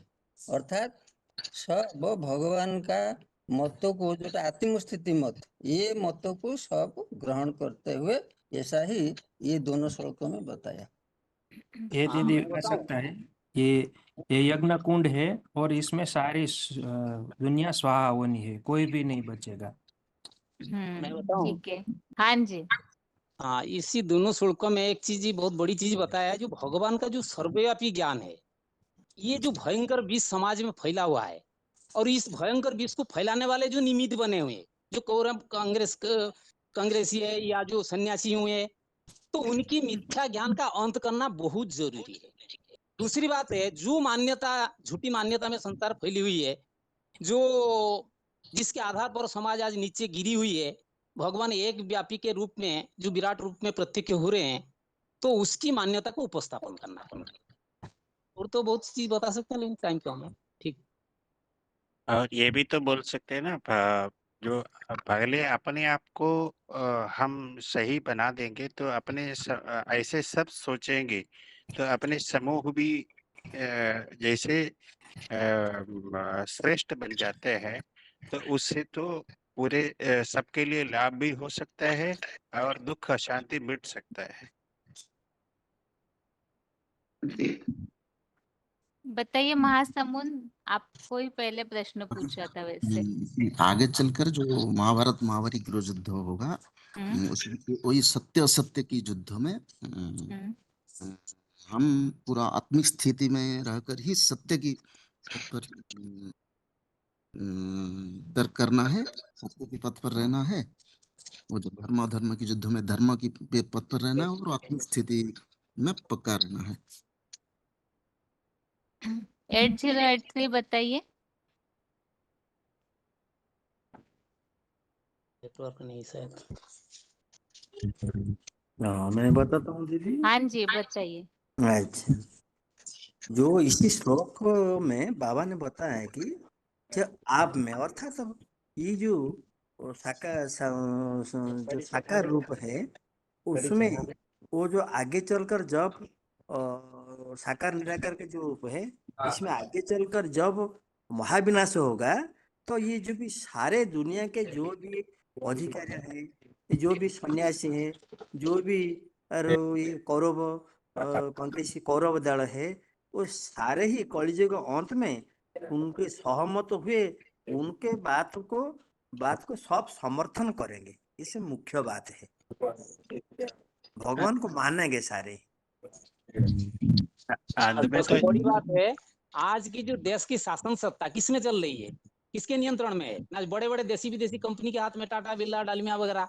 तो भगवान तो होके बैठे हैं, प्रजा खून माने भगवान होके बैठे हैं वो सब, और प्रजाओं का खून चूस रहे हैं, धन इकट्ठा करते हैं, राजनीतिक पार्टियों को चांदा देकर वोट खरीद कर रहे हैं, तो ताक जमा के रहे हैं। ये है धृतराष्ट्र। इनका शासन का अंत होना चाहिए, नहीं होना चाहिए? तो यही तो सारे कंट्रोल कर रखे हैं प्रजाजन को। जितना भारत में राजनीति की पार्टियां हैं, सब कांग्रेसी कोरव भी है, काव करता सवेरे से गंद खाने के लिए रेडी हो जाते हैं। इनको कहा जाता है कौरव। तो ये सब धृतराष्ट्र के औलाद है। स्लोगन क्या देते हैं ना, दिल्ली को हम स्वर्ग बनाएंगे। तो धृतराष्ट्र चालाक से धन संपत्ति इकट्ठा करते हैं। उनकी हमारे से बड़े बड़े जो मंत्री ऑफिसर एमएलए एमपी वगैरह बनते हैं, बाबा ने बोला है ब्राह्मणी की दुनिया में इनका शूटिंग कैसी होती है ना। जब स्थापना के साथ साथ ब्राह्मणी की दुनिया में विनाश ज्वाला प्रज्वलित हुई, कौन धृतराष्ट्र बनकर बैठ गया, सारी धन संपत्ति इकट्ठा कर लिया। तो इसका शूटिंग इधर हो रही है, क्योंकि वो वाणी जो चलाई गई है, उस वाणी के अंदर जो भाषणबाजी बहुत ज्यादा करते हैं, टीवी चैनल में अखबार वगैरह में डाल देते हैं, कोई की तरह सुरगुल करते हैं, हम राम राज्य लाएंगे, राम राज्य लाएंगे। लेकिन उसमें कुछ सृष्टि का आदि मध्य अंत का ज्ञान कुछ भी क्लियर नहीं है।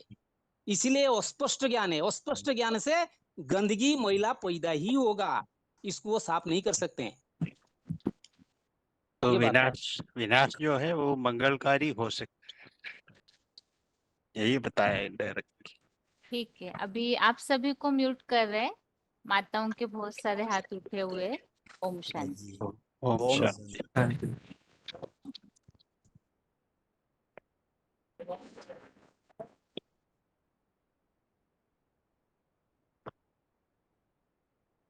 बावन 45 आप श्लोक पढ़िए, क्योंकि कोई भी उत्तर नहीं दिया आपने अभी तक। 52 45, हाँ जी, आप श्लोक पढ़िए। श्लोक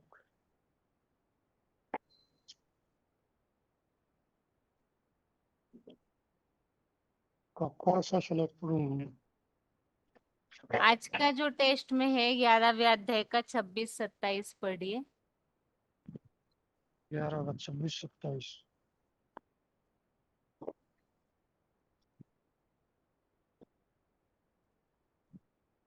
समय नहीं गवाना चाहिए, किताब सभी खोल के रखिए अपना, ताकि क्योंकि लिमिटेड समय 11 रहता 26 है श्लोक तो। है। अमी त्वाम धृतराष्ट्रस्य पुत्रा सर्वे च एव अवनिपालन संगे भीष्मो द्रोण सूतपुत्र तथा असौ सह असमदीये अपि योद्धमुखे। इसका अर्थ है, आप में हमारे मुख्य योद्धाओं सहित ये भारतवासी प्रजा के रक्तपाई पूंजीपति धृतराष्ट्र के कौरव कांग्रेसी पुत्र और सर्वव्यापी के भयंकर विषदाता सन्यासी भीष्म, कलयुगी प्राचार्य द्रोण तथा यह सर्वोत्तम सूर्य जैसा सेवक अधिरथ सारथी का पुत्र कर्ण सहित सारे ही दुनियावी देशी विदेशी प्रजातंत्र के प्रतिपालों मंत्री अधिकारियों का समूह भी। अगला श्लोक है 11 का 27। वक्त्राणि ते सवर्माणा फोन सही से पकड़िए ताकि आवाज आए। आवाज नहीं आ रहा है आपका। दृष्टा कालीन ध्यानाकानि केचित् विलगान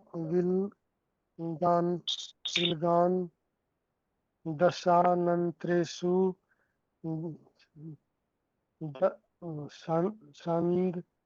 संदृश्यन्ते चूर्णते मांगे।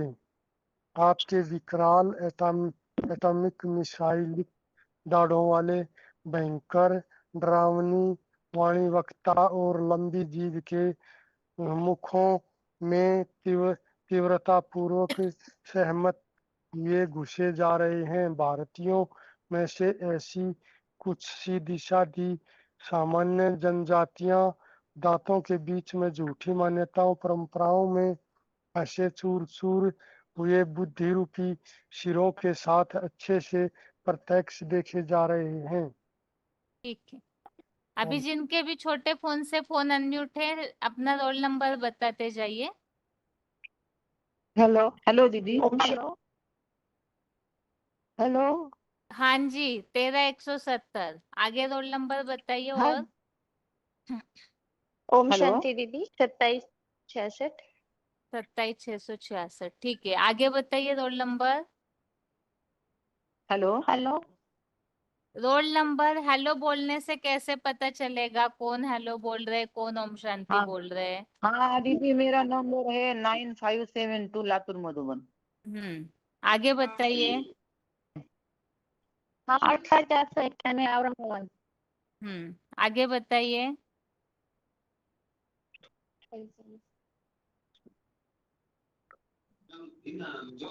रोल नंबर बताइए आगे, जिनका फोन अनम्यूट है।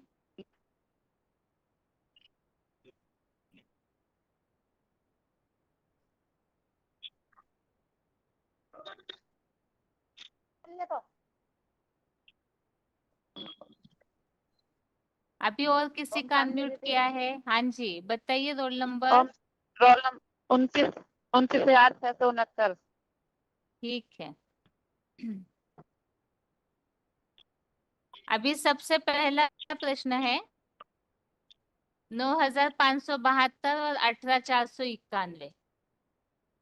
प्रश्न यह है माता जी कि ज्ञान के द्वारा ही परिवर्तन होगा, इस बात के लिए 11वें अध्याय में कौन सा वाक्य आया हुआ है? जो आज के टेस्ट में श्लोक है, ज्ञान द्वारा ही परिवर्तन होता है, इसके लिए श्लोक में क्या शब्द आया है अथवा अर्थ में?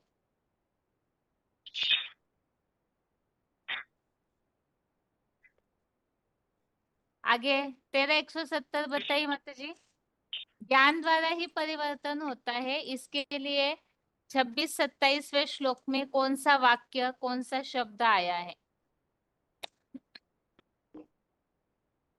ये विलग्ना चूर्णते उत्तमांगे सुदृश्यन्ते। मतलब फंसे चूर चूर हुए बुद्धि रूपी सुरों के साथ अच्छे से प्रत्यक्ष देखे जा रहे हैं। 27,666 बताइए माता जी, उत्तर सही है? नहीं है दीदी। किसामड़ा के माता जी बताइए, माता जी ने जो बताया वो ठीक है उत्तर? हाँ दीदी, एक मिनट वो थोड़ा मैं बाद में बताऊं। ठीक है, आगे बताइए। और मुखों में तीव्रता पूर्वक मछली से घुसे जा रहे हैं। वक्राणी त्वर माना विसंति। बताइए बनारस के माता जी। बनारस के दो माताओं का फोन अनम्यूट है, बताइए माता जी। ज्ञान द्वारा ही परिवर्तन होता है, इसके लिए कौन सी बात है श्लोक में? माता जी ने जो बताया वो ठीक ही है, लेकिन और कोई बात ऐसी बताइए। भयंकर डरावनी वाणी वक्ता और लंबी जीभ शायद हो सकता है।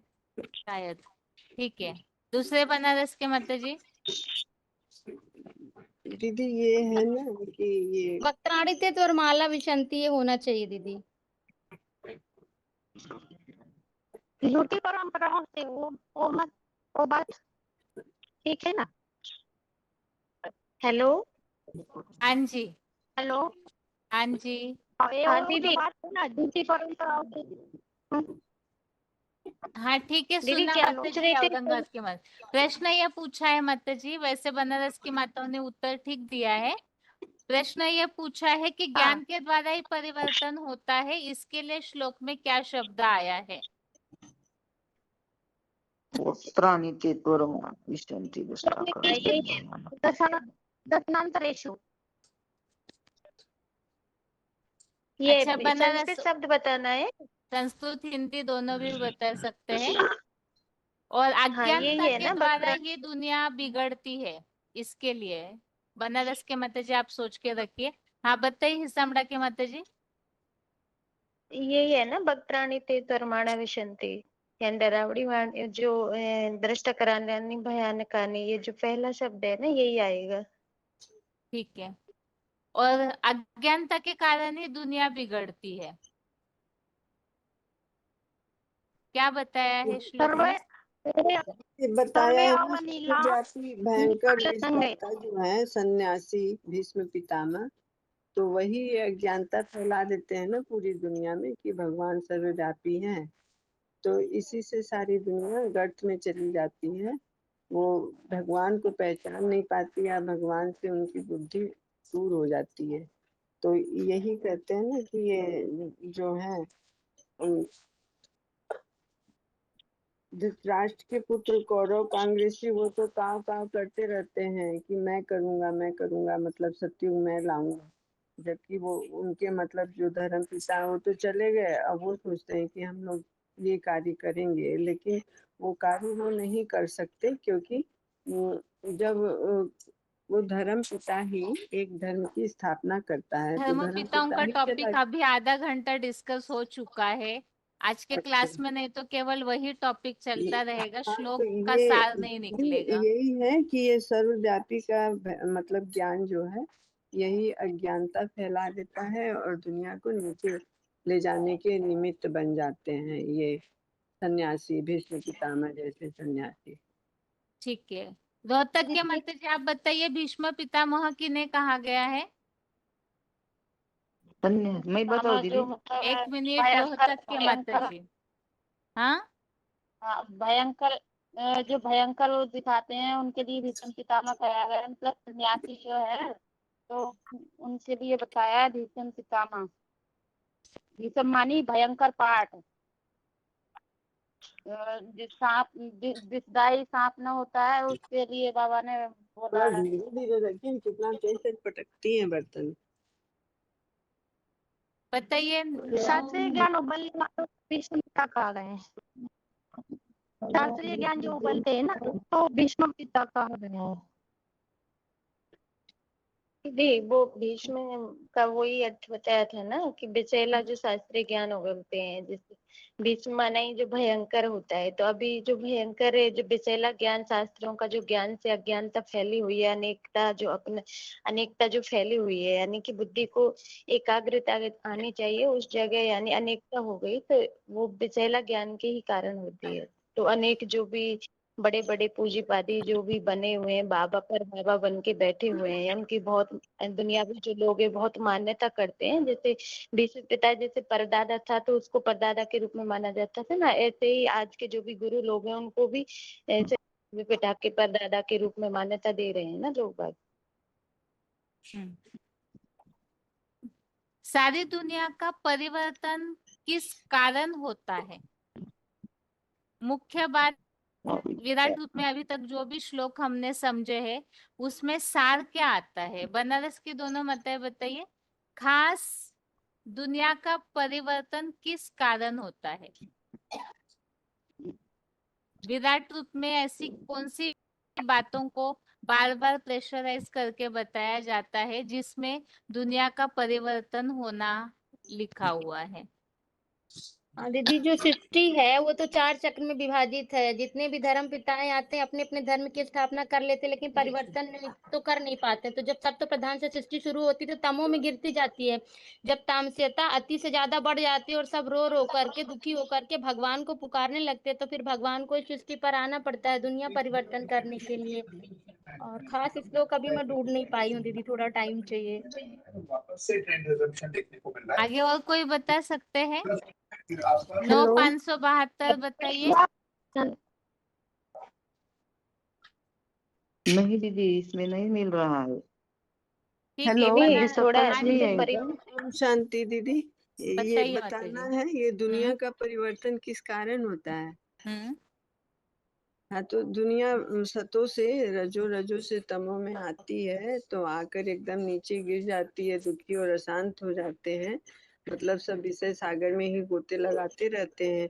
तो फिर वो दुखी होकर भगवान को पुकारते हैं कि हे भगवान आओ और हमको मतलब इस दुख की दुनिया से पार लेके चलो, विषय सागर से क्षीर सागर में। तो फिर भगवान उनकी पुकार सुन के ही आते हैं, उनको आना पड़ता है। वो पावन दुनिया से पतित दुनिया में आते हैं और पतित शरीर धारण करना पड़ता है और आकर फिर वो इस दुनिया से सबको काल के पंजे से छुड़ाते हैं। यहाँ वही इस श्लोक में जो बात आई है मेन उसका सार निकलना चाहिए। बातें तो बहुत सारी हम मुर्गी में सुन, इस श्लोक में मूल बात जो आई है उसे हाईलाइट कीजिए कि क्या बताया है दुनिया के परिवर्तन के लिए, अथवा 11वें अध्याय में जो कि बातें अभी खास आई है। दीदी अभी जो वैज्ञानिक हो गए इतना अपने आप को बुद्धिमान समझ रहे हैं कि जिस डाली में बैठे हैं उसी डाली, मतलब जिस दुनिया में बैठे हैं उसी के विनाश के लिए सामान बना रहे हैं, जिसके लिए ना कि आपकी मिसाइल, आपके विकराल एटॉमिक मिसाइल दाढ़ों वाले, माने जो बॉम्ब है ऊपर भी रखे हुए आसमानों में, हवाई जहाज से उड़ रहे हैं, समुद्र में नीचे भी दबाए गए हैं, तो सारी जगह इंसानों ने बॉम्ब बना बना के रख दिया है। अब उसको घुमाने का काम कौन करेगा? तो बुद्धिमानों की जो बुद्धि है वही बुद्धि घुमा घुमा करके उनको विस्फोट कराने का काम करेंगे। तो जब वो विस्फोट होंगे तो उसी समय दुनिया का विनाश किया। ठीक है। थोड़ा मैं बताइए माता जी। दीदी जो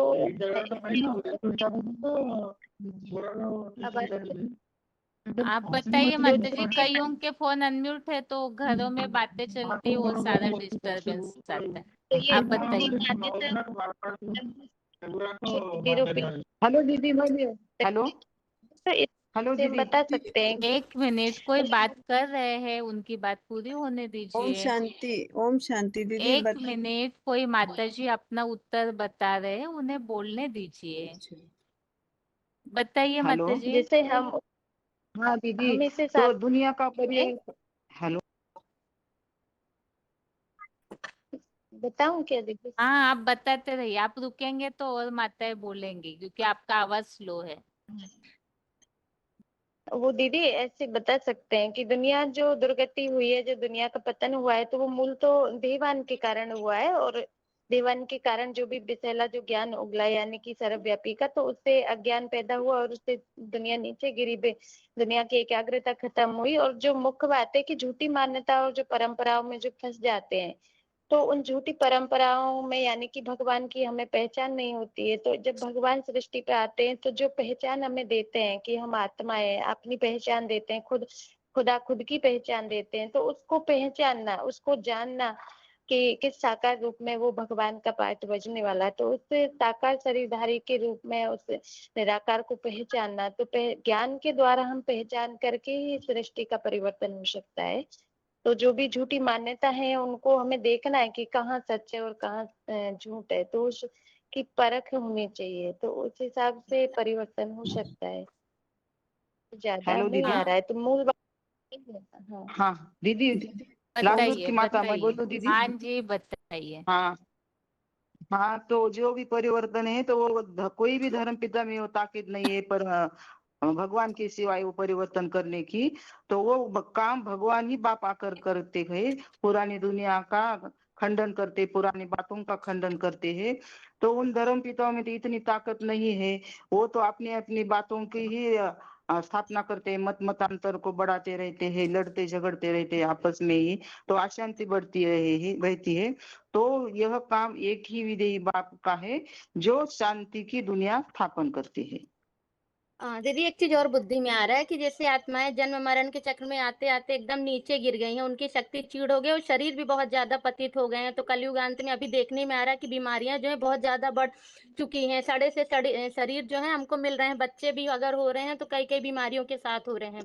तो इन सब की मतलब इन सबको फिर से रिचार्ज होने के लिए और शरीर को जो है नए सिरे से संचालित करने के लिए सृष्टि का परिवर्तन जरूरी है, क्योंकि अब शरीरों में भी उतनी शक्ति नहीं बची है कि जो आत्मा का मतलब को वहन करके शरीर का संचालन कर सके। तो सबको रिचार्ज होने के लिए अपने मूल वतन परम धाम जाना पड़ेगा, वहां से रिचार्ज होके फिर से नए सिरे से आएंगे, तभी से सृष्टि अच्छे से संचालित हो पाएगी।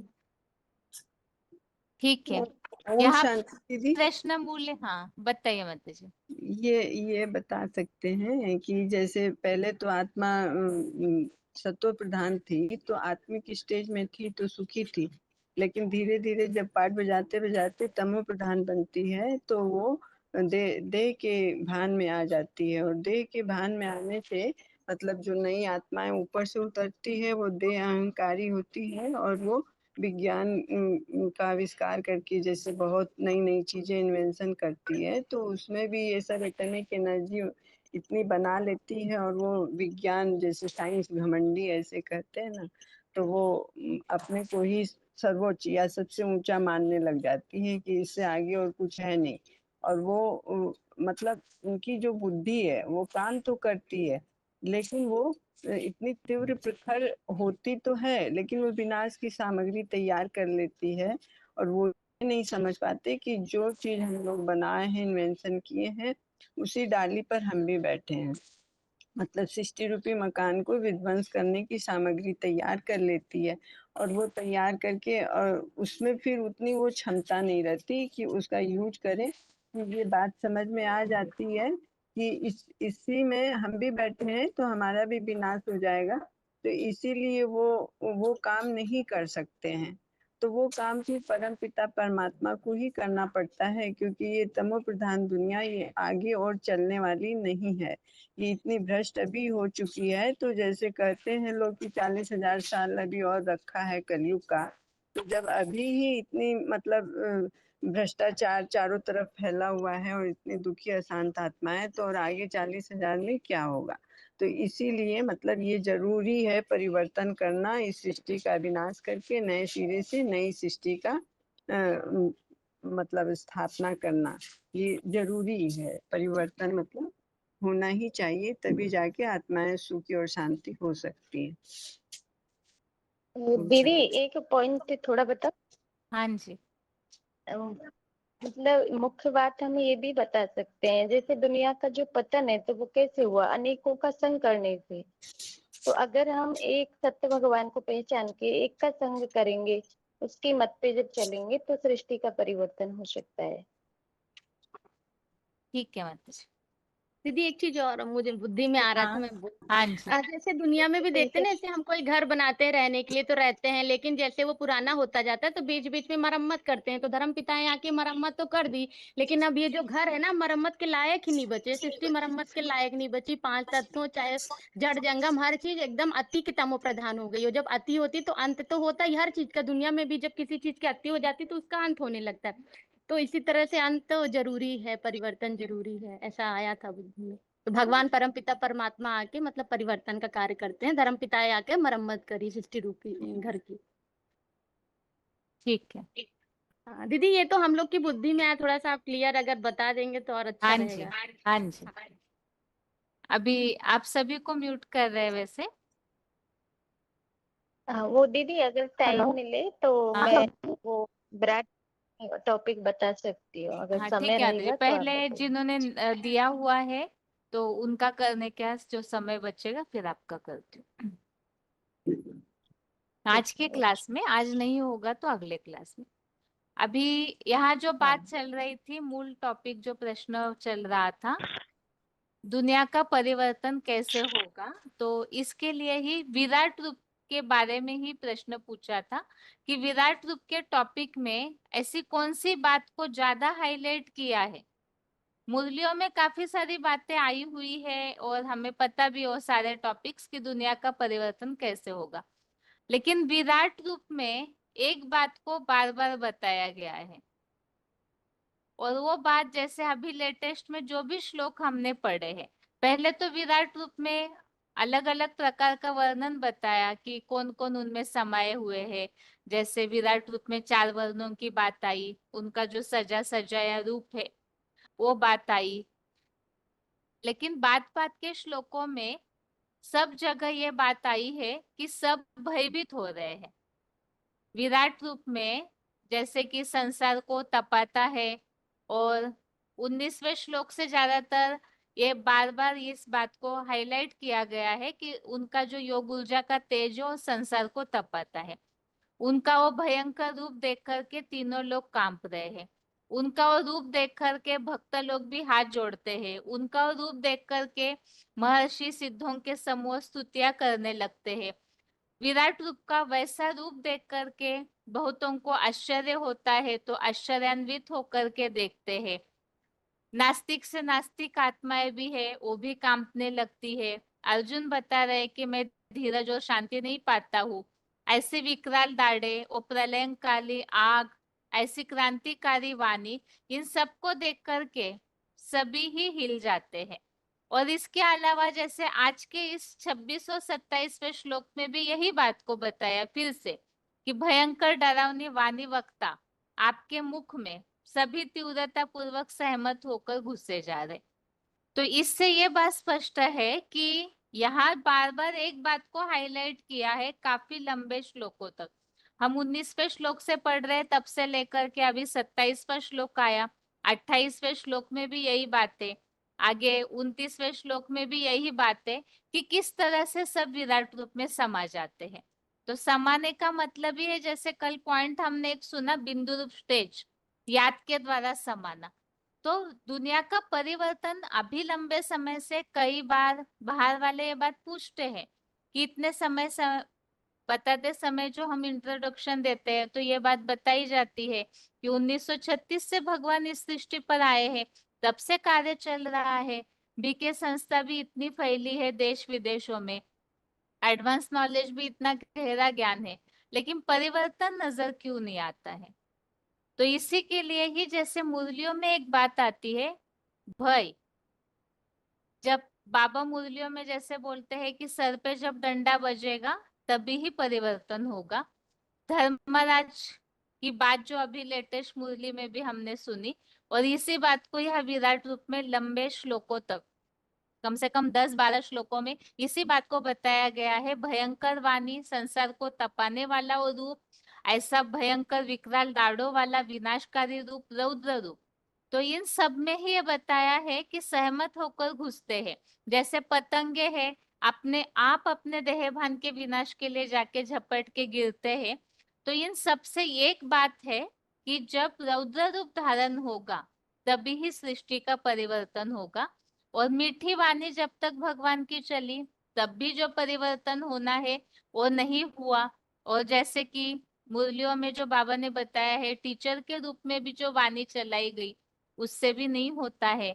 तो इसीलिए धर्मराज का ऐसा स्ट्रिक्ट पार्ट चालू होता है, रौद्र रूप, जो सारी दुनिया को ही वो योग ऊर्जा की आग जो है वो चपेट में लेती है, और उसी से ही दुनिया का परिवर्तन होता है।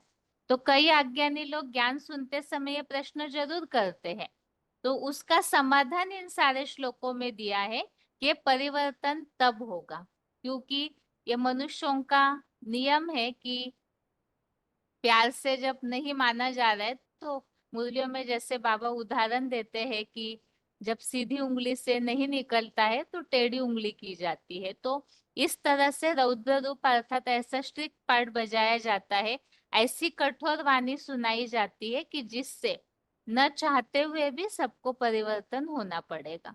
तो ये मूल आज के इन श्लोक का सार है कि, और दूसरा एक प्रश्न ये भी पूछा था कि यहाँ जो बात बताई हुई है इन श्लोकों में, एक धर्म पिताओं की बात पर एक जो डिस्कशन हुआ अभी, कि मूल बात तो है धर्म पिताओं के द्वारा जो अज्ञानता के कारण सारी दुनिया जो है झूठी मान्यताओं में फंस जाती है।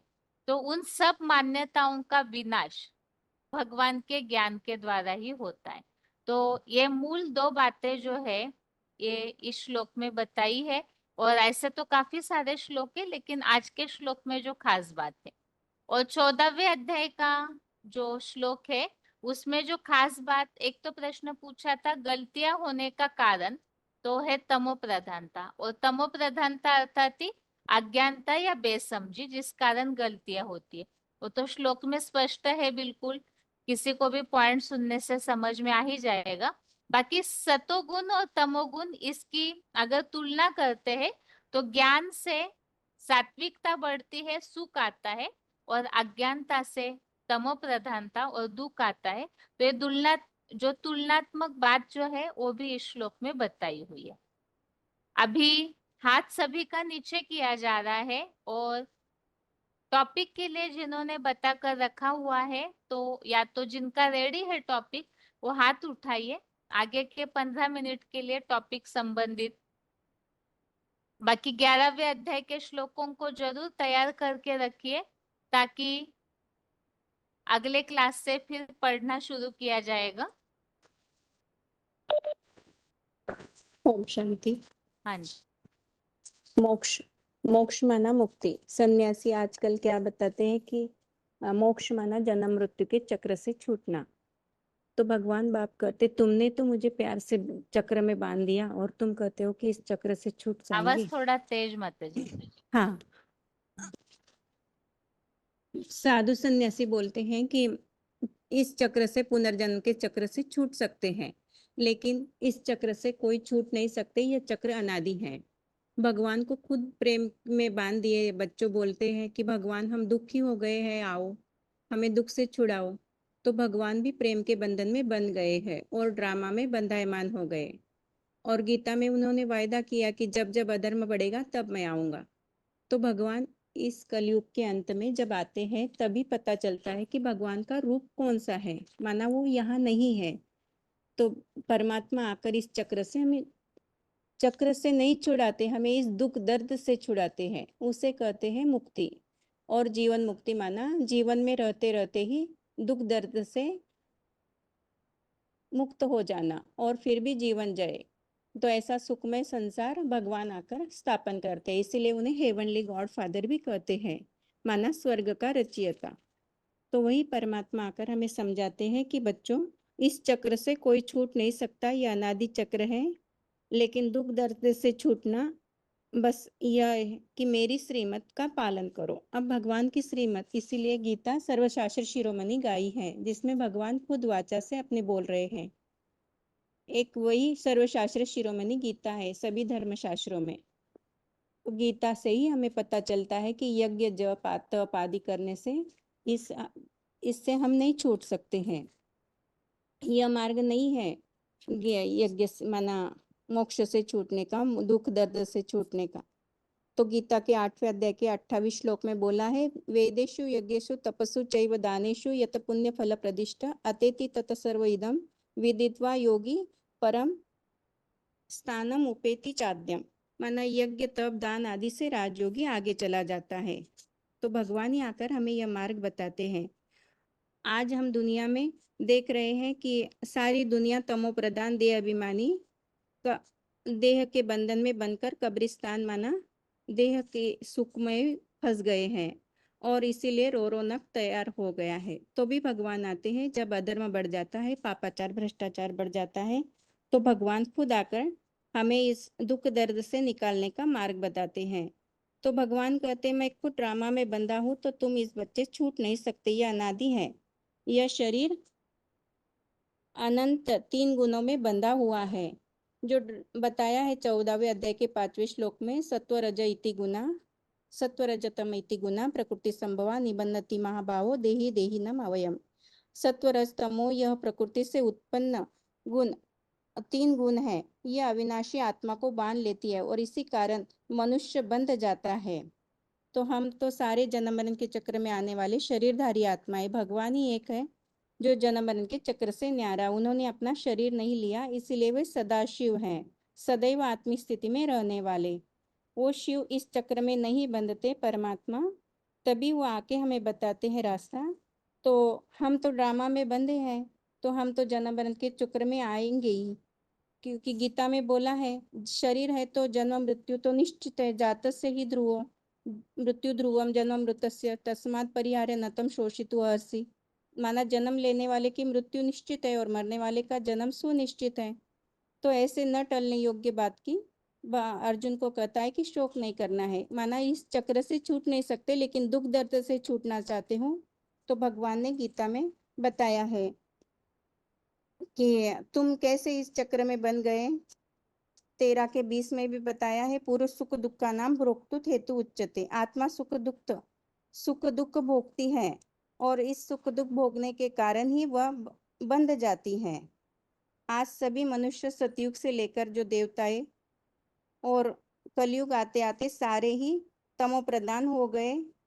तो सिर्फ माना सारे ही देवी देवता नीचे गिर गए, ऊपर जाने का मार्ग किसी को पता नहीं। तब भगवान स्वयं आकर अपना परिचय देते हैं। इसीलिए बोला है, स्वयं एवं आत्मना आत्मनम वेत्तम पुरुषोत्तम। माना मेरा परिचय मेरे सिवा और कोई दे ही नहीं सकता। इसीलिए हम देखते भी हैं भक्ति में 33 करोड़ देवता है, लेकिन सिर्फ एक का ही नाम भक्ति में, महादेव का ही नाम शिव के साथ जोड़ा है। और नहीं महादेव की कभी जन्म मृत्यु दिखाई, नहीं माता पिता दिखाए, न उन्हें वैकुंठ का स्वर्ग लेते हुए सुख लेते हुए दिखाए हैं, न नरक क्यों नहीं कोई दुख भासता है। तो वो सदा स्मशान कैलाशवासी है। वह ऐसे सुख दुख से परे, उन्हीं एक का ही नाम भगवान के साथ जोड़ा है। कभी सुना है शिव ब्रह्मा शिव विष्णु? नहीं, शिव शंकर ही कहते हैं। तो भगवान बाप कहते कि मैं विदेही, मुझे ही अपना शरीर नहीं, परंतु फिर भी मैं ड्रामानुसार अपने साधारण बने महादेव बने अर्जुन कहो या महादेव कहो, उनके तन में आकर तुम बच्चों को दुखधाम से छूटने का रास्ता बताता हूँ। इसलिए 9 के 11 में भी बोला है, अवजानन्ति मां मूढ़ा मानुषीम तनुमाश्रितम परम भावम जानन्तो मम भूत महेश्वरम। मैं साधारण तन में आकर यह परिचय देता हूँ, लेकिन बच्चे उस साधारण तन को नहीं पहचान अवज्ञा करते हैं। तो तुम इस चक्र से नहीं छूट सकते। आधा कल्प के लिए अगर मेरी श्रीमत पर चलोगे तो इस दुखधाम से छूट जाओगे। जैसे 13 के 23 में भी बोला है, यम वेत्ति पुरुष प्रकृति चैव गुणे सह सर्वथा वर्तमान अपि न स भूयि अभिजायते। जो इस प्रकार प्रकृति और पुरुष के 3 गुणों के साथ को जान लेता है और सब प्रकार की आचरण करता है, वह इस दुखी दुनिया में नहीं आएगा, माना आधा कल्प के लिए वह छूट जाएगा। तो भगवान हमें यह दुख दर्द से छूटने का रास्ता बता रहे हैं। ऐसे भोले भंडारी 11 के 54 में भी बोला है कि मैं प्रवेश करता हूँ, मैं प्रवेश करने योग्य हूँ। 4 अध्याय के 6 श्लोक में भी बोला है, प्रकृति स्वामधिष्ठाय, प्रकृति को अधीन कराता हूँ। और 9 के 4 में बोला है, मया तदमिदम सर्व जगत अव्यक्त मूर्ति नाम अस्तानि सर्वभूतानि न च अहम तेषु अवस्थिता। माना हुआ अव्यक्त मूर्ति हीरो पार्टधारी, ये सृष्टि रंग जैसे बोलते हैं ना, यह सृष्टि रंगमंच है, यहाँ डायरेक्टर पर्दे के पीछे हैं, तो हमारे सामने साधारण तन है, तो इसीलिए बच्चे अवज्ञा करते हैं। लेकिन भगवान कहते हैं उस ज्ञान साधारण तन में जो ज्ञान छिपा है उसे ज्ञान जल कहो, ज्ञान दूत कहो, ज्ञान अमृत कहो। अगर आप वह ज्ञान अमृत को माना ज्ञान अमृत का सही तरीके से आचरण करोगे तो इस जीते जी सुख का अनुभव कर सकते हो। इसके लिए 2 के 15 में भी भगवान ने बोला है, मैं यह ही न व्यथयन्ते पुरुष शर्ब समस दुख सुखम धीरम सो अमृतत कल्पते। माना सुख दुख की में समान रहो। अगर सुख दुख में तुम व्यतीत हो जाते हो तो यह व्यतीत होना यह नहीं है। भगवान कहते हैं व्यतीत नहीं होना चाहिए, समान रहना चाहिए। तो परमात्मा हमें आकर श्रीमत दे रहे हैं कि तुम जीते जी निर्मोही बनो, लालसा रहित बनो, कर्म फल के त्यागी बनो। और यह अभी तो हमारा थोड़ा ही जन्म बचा है, इसीलिए परमात्मा की श्रीमत अपनाकर हम आने वाले भयानक दुख से अचल रहोगे। जैसे गीता में बोला है 9 के 19 में, यथा दीपो निवास तस्तो न इंगते सो उपमा स्मृता योगिनो यत चित्त स युंजतो योग आत्मना। जैसे हवा नहीं वह दीपक हिलता नहीं, वैसे अगर हमने भी अपनी मन बुद्धि को वशीभूत कर लिया और परमात्मा से हमने लगाव जोड़ लिया, परमपिता आए हुए, तो भगवान कहते कौन सी भी परिस्थिति में तुम हिलोगे नहीं, क्योंकि हमें पता है कि हमारा साथी कौन है। क्योंकि गाते भी हो ना भक्ति में, जिसका साथी हो भगवान उसे क्या रोके आंधी और तूफान। और आज की दुनिया में देखते भी हैं कि कहीं मकान गिर जाते हैं, ढेर की ढेर मर जाते हैं, लेकिन कोई एक बचता है तो कहते हैं यह भाग्यवान है। तो वही भगवान कहते हैं कि बच्चों आगे विनाश की विभीषिका होगी, पूरब पश्चिम उत्तर दक्षिण 14 दिशा काल फिरे, माना 14 दिशा मृत्यु का तांडव होगा। तब तुम अगर मेरी पूरी श्रीमत पर पालन करोगे, आत्मिक स्थिति में रहकर मुझे याद करोगे, तो उससे तुम बच जाओगे। इसीलिए शास्त्रों में भी गाया है, शंकर चाप जहाज, नानक चाप जहाज, चंद्रकांत वेदांत जहाज। माना इस विषय सागर से क्षीर सागर में तुम चले जाओगे। तो भगवान की श्रीमत रूपी हाथ और साधारण तन जो 100% निश्चय बुद्धि, इसीलिए कहते हैं ना शंकर महादेव शरीर है तो भी न जन्म दिखाया न मृत्यु दिखाए। माना महादेव का शरीर है फिर भी उनकी न जन्म दिखाई न मृत्यु दिखाई, न पिता दिखाए न माता दिखाई, न कोई गुरु से पढ़ाई पढ़ते हुए देखे। तो ऐसे क्षर रहित अमोघ वीर्य जिन्होंने कामदेव को भी भस्म किया, तो ऐसे की ही अपने जो ज्ञान सुनाते हैं परमात्मा शिव, उन्हीं के द्वारा आकर। तो वही साधारण तन अभी हमें डबल इंजन का, माना हमें डबल इंजन मिल गया है। परमात्मा शिव भी है और साधारण तन व शंकर महादेव भी हमारे साथ हैं, तो यह डबल इंजन है। इसलिए दिखाते हैं ना हवाई जहाज को उड़ने के लिए क्या लगता है, डबल फिल्टर तेल लगता है। तो भगवान भी कहते हैं अगर तुम इस विषय सागर से ऊपर उठना चाहते हो, तो अभी इस भंवर से पार जाना चाहते हो, तो इस साधारण तन में आए हुए मुझ निराकार परमपिता परमात्मा शिव का सहारा माना ज्ञान रूपी सहारा लो और बुद्धि रूपी हाथ पकड़ो, तो तुम इस भव सागर से पार हो जाओगे। और कोई रास्ता नहीं, एक ही रास्ता है। इसीलिए कहते भी है ना, God is one, God is truth, माना भगवान एक है तो उसका रास्ता भी एक ही होगा। उन्हें कहते भी है हेवनली गॉड फादर, स्वर्ग का रचयिता वही, तो वही आके हमें वर्षा देते हैं। गाते भी है ना बच्चों तुम भक्ति में कि मुट्ठी में है तकदीर हमारी, तो हमारी ही मुट्ठी में अभी तकदीर है। जितना जितना हम ज्ञान की श्रीमत का पालन करेंगे उतना हम ऊंचा उठ पाएंगे। इसीलिए गीता में बताया उद्धरेत आत्मा आत्मनम न आत्मानम अवसादेत आत्मा एव रिपु आत्मन बंधु, आत्मा एव रिपु आत्मन, माना आत्मा ही अपना शत्रु है, आत्मा ही अपना मित्र है। इसीलिए हमें आत्मिक आत्मा को अपना अभी क्या निर्णय लेना है, यह भगवान कहते हैं अब आपके हाथ में हो। अगर आप इस आध्यात्मिक विद्यालय के द्वारा ज्ञान की श्रीमत को पालन करोगे और साकार में आए हुए निराकार को पहचान पाओगे, तो तुम सदैव सुखी रहोगे। जैसे 5:24 में बोला, यह अंतरा सुख अंतराराम तथा अंत ज्योति एवये स योगी ब्रह्म निर्वाण ब्रह्मभूत अधिगच्छति, माना अंतकरण में जो सुखी रहता है, जो अपने आप में ही सदा आराम में लगा रहता है, ऐसे अंतर में प्रकाशित वह कर्म करता हुआ कर्म योगी बन जाता है, वही ब्रह्म निर्वाण पद को पाता है। तो यही भगवान के ज्ञान का सहारा हम सब बच्चों को अभी लेना है, और जो धारण करेंगे वह सच्चे पांडव बन जाएंगे। ओम शांति। ठीक है मैम। हेलो हाँ जी हेलो मैम। हाँ ओम जी। शांति दीदी। मोक्ष पे ही बताऊंगी। सदा काल का मोक्ष किसी भी आत्मा को नहीं मिलता है। आत्माएं जन्म मरण के चक्कर में आने वाली हैं, क्योंकि संग के रंग में आती हैं तो पूरी निराकारी स्टेज धारण नहीं कर पाती, तो सुख दुख के बंधन में आ जाती हैं। भगवान को भी एक टाइम सृष्टि पर आना पड़ता है, भल पर काया प्रवेश होता है, तो भी हम आत्माएं कैसे छूट सकती हैं जन्म मरण के चक्कर से। क्योंकि जब भगवान आते हैं तो संगम युगी शूटिंग प्रमाण अपने अपने कर्मों का अविनाशी रिकॉर्ड आत्मा में भर जाता है, और विराट ड्रामा में वही रिकॉर्ड प्ले होता रहता है।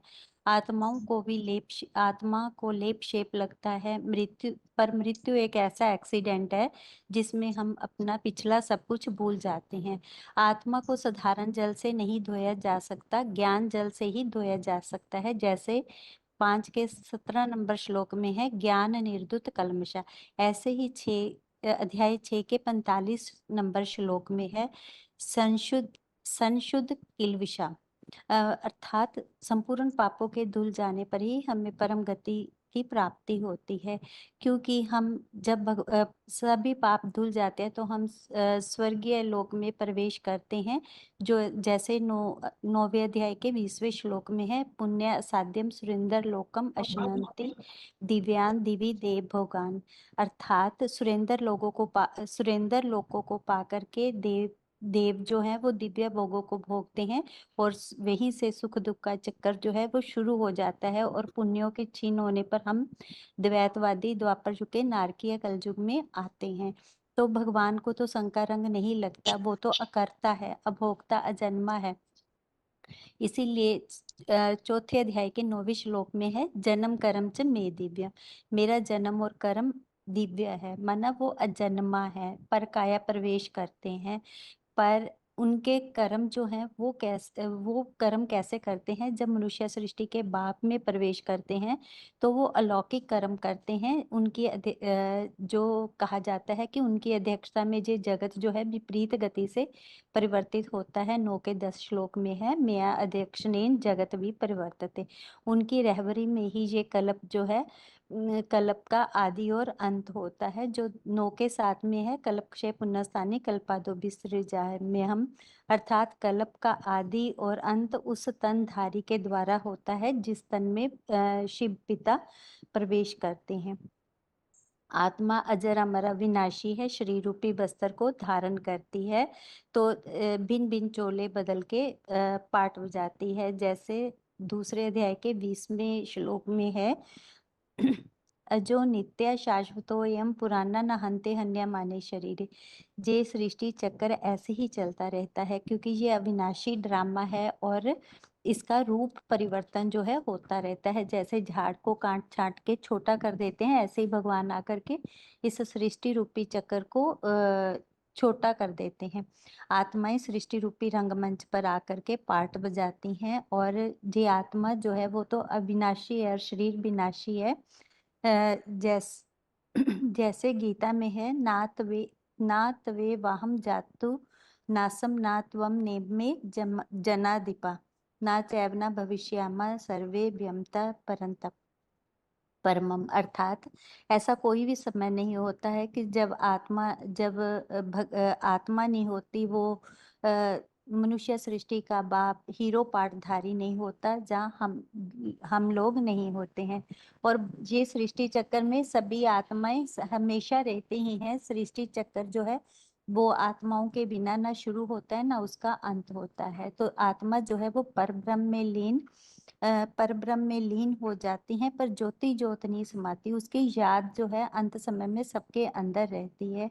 तो इसीलिए ही देवभान में आने के कारण ही हम आत्माएं सुख दुख भोगती हैं और जीवन मुक्ति की मोक्ष की इच्छा रखती हैं। पर भगवान बाप हमें आकर बताते हैं कि तुम्हें मोक्ष कभी नहीं मिलता। हाँ, जीवन मुक्त अवस्था में तुम चले जाते हो, इसी शरीर के रहते सुख दुख के बंधनों से मुक्त हो जाते हो। तो ये कार्य जो है वो स्वर्णिम संगम युग अर्थात संगम युग में ही हो पाता है। 2500 बरस के लिए सुखों की दुनिया बन जाती है और हम जीवन मुक्त स्टेज को पा लेते हैं। ओम शांति दीदी। ठीक है मैम। हाँ जी, और हाँ नोट 3। हाँ तो आज की टॉपिक है आत्मनिष्ठ होने का पुरुषार्थ कैसा होना चाहिए। जो हमारा ईश्वरीय पढ़ाई है उसका मुख्य 4 सब्जेक्ट है, ज्ञान युग धारणा सेवा। ज्ञान के बाद युग का सब्जेक्ट आता है। इसीलिए बाबा का महावाक्य है, चाहे 4 में से तुम 3 सब्जेक्ट में फेल हो जाओ, लेकिन याद में पास अर्थात युग में पास तो सब सब्जेक्ट में पास। तो गीता में, भगवत गीता में पहले अध्याय से लेकर अंतिम अध्याय तक एक कॉमन शब्द आया है, युग। अर्जुन को भगवान ने एक ही बात हमेशा के लिए बोलते, तुम मेरे को याद करो, मेरे शरण में आ जा, मेरे लिए यज्ञ कर, मेरे से युग लगा, मनमना भव मध्याजी भव। तो तन मन धन समय संपर्क सब कुछ मेरे में तू इंश्योर कर दू, क्योंकि मैं इंश्योर मैग्नेट हूं। तो जो कुछ करना है पुरुष आत्मा के लिए ही करना है। आत्मा शरीर रूपी पुरी में शयन करता है, तो उसके लिए तो करना है। जब मूल रूप में हम सब आत्माएं हैं, फिर आत्मा को समझाने में कठिनाई क्यों आती है? क्यों बार बार अर्जुन रूपी पुरुषार्थी को भगवान को उपदेश व ज्ञान सुनाना पड़ता है? क्योंकि आत्माओं के ऊपर जन्म जन्मांतर की जो देहवान की आवरण चढ़ी हुई है, द्वापर कलियुग में आत्मा का कला ह्रास होने से कर्मेंद्रिय की विकृतियां बढ़ती जाती है और आत्मा की ऊर्जा तो शरीर के अंदर रहती है, परंतु रोशनी जो आत्मा के अंदर मूल गुण धर्म है वो त्रिगुणमय सृष्टि में ग्रसित हो जाता है, प्रवाहित हो जाता है। तो बोला तद्बुद्ध है तदात्मनं तनिष्ठ तत्पराणं गच्छति उपनर्वृत्तिम ज्ञान निर्धुत कल्मषा। 63 जन्मों में आत्मा के अंदर जो पाप महिला बैठा हुआ है, तो पहले इस दिव्य ईश्वरीय ज्ञान के आधार पर निश्चय बुद्धि होकर एकनिष्ठ होकर अव्यभिचारी याद से ज्ञान द्वारा पाप को धुलना है। आत्मा के ऊपर जो जंग चढ़ी हुई है उसको उतारना बेहद जरूरी है। नियमित ज्ञान स्नान करना है, तब आत्मा का रोशनी जगेगी। इसलिए बाबा ने बोला है, जब बेसिकली आत्मा की कट उतर जाएगी तुम डायरेक्ट बाप से सीखोगे। बेसिक ब्राह्मण परिवार से लेके आज तक हम तो वही धंधा कर रहे हैं कि अपने को आत्मा समझते भ्रू मध्य में, फिर एडवांस में ही पहले शुरुआत करना पड़ता है। अब हम कलियुगांत में घोर अज्ञान अंधकार रात्रि में गुजर रहे हैं। इस रात्रि को ज्ञान की प्रकाश में कैसे तब्दील करना है? जब तक अच्छी तरह भगवान बाप की पहचान नहीं होगी, जो राजयोग की करता है, राजयोग माने कब कर पाएंगे हम? इसीलिए गीता में पहले श्लोक से लेकर अंतिम श्लोक तक एक ही बात भगवान ने अर्जुन को समझाया कि तू युद्ध कर, युगी बन। तो फिर युद्ध किस बात की? यही है राजयोग की गुह्यते गुह्य राज, जो प्रैक्टिकल एडवांस सच्ची ज्ञान के आधार पर हमको ये जानना है। कैसे जानना है ना? पहले अज्ञानता अंधकार को अच्छी तरह से जानना है। 8:27 में बताया, नैति श्रुति पार्थ जानन जोगी मोहाति कश्चन तस्मात् सर्वेषु कालेषु युगो युक्त भवार्जुन। भले बाबा ने बोला याद में पास तो सब सब्जेक्ट में पास, लेकिन एक सब्जेक्ट पास करोगे तो दूसरे का सहायता लेना पड़ता है। मतलब 4 सब्जेक्ट को अच्छी रीति पढ़ना चाहिए, तो अब एक में पास हो गए, चाहे अंतिम समय में 3 में कम हो जाएगा तो एक में ग्रेस देके वो पास कर लेंगे, वो बात अलग। इसीलिए दोनों गति, कृष्ण गति और शुल्क गति, दोनों का ज्ञान होना बेहद जरूरी है। जो अज्ञानता रूपी अंधकार है, वास्तविक वो कैसा अंधकार है, ऐसी नारकीय दुर्गति है जो गड्ढे में कीड़े के नाली में गिरा देते, तो उसको जानना ज्ञान कहा जाएगा। मतलब ज्ञान शस्त्र से लड़ना, यही सबसे बड़ा पुरुषार्थ है। तो जो हम योग करेंगे, योग का शब्द का अर्थ क्या है? याद, प्यार, स्नेह, आत्मीयता, अपनापन। तो कब आएगी? जब अंधकार को अच्छी रीति पहचान लिया आप, यही अंधकार रास्ता है, तो हमको ज्ञान में जाना है। तो पुरुषार्थ क्या करना हमको? ना आत्म अभ्यास करना है। कैसे करनी है? कहते हैं ना सहज राजू। वास्तविक सहज तो है, नो डाउट, परंतु कठिनाई होती है। क्यों? क्योंकि हम अप्राकृतिक जीवन शैली को अपना लिया, पाश्चात्य शैली को अपना लिया, आदत बदल दी। इसीलिए स्टार्टिंग थोड़ा तकलीफ हो सकता है, परंतु इतना आसान सुखदायी होगा आगे चलकर, हम कल्पना भी नहीं कर सकते। इसलिए 3 श्लोक में एक ही बात स्पष्ट बताई, स्पर्शान कृत्वा बहिर्बाह्यान चक्षुच एवं अंतर्भ्रुवु प्राणापानु समकुत्वा नासाभ्य अंतरचारिणु यतेन्द्रिय मनो बुद्धि मनोर्मुख्य परायणा विगत इच्छा भय क्रोध यशदा मुक्त एवस सर्वद्वारिणी स्वयम्य मनुहृदि निरुद्ध च मृध्याध्यात्मान प्राणवास्तित्व योग धारण। अर्थात ये तीनों श्लोकों में लगभग एक ही बात को दर्शाया, कैसे अभ्यास करनी है। दोनों भ्रुकुटी के बीच में जो आत्मा शरीर रूपी पुरी में शयन करता है, जिसको बताया 8-10 में भी बताया, भ्रू मध्य प्राण अवश्य सम्यकम, तो उस मन बुद्धि रूपी आत्मा को बाहर कर्मेंद्रियों की विषयों से दूर रखना है।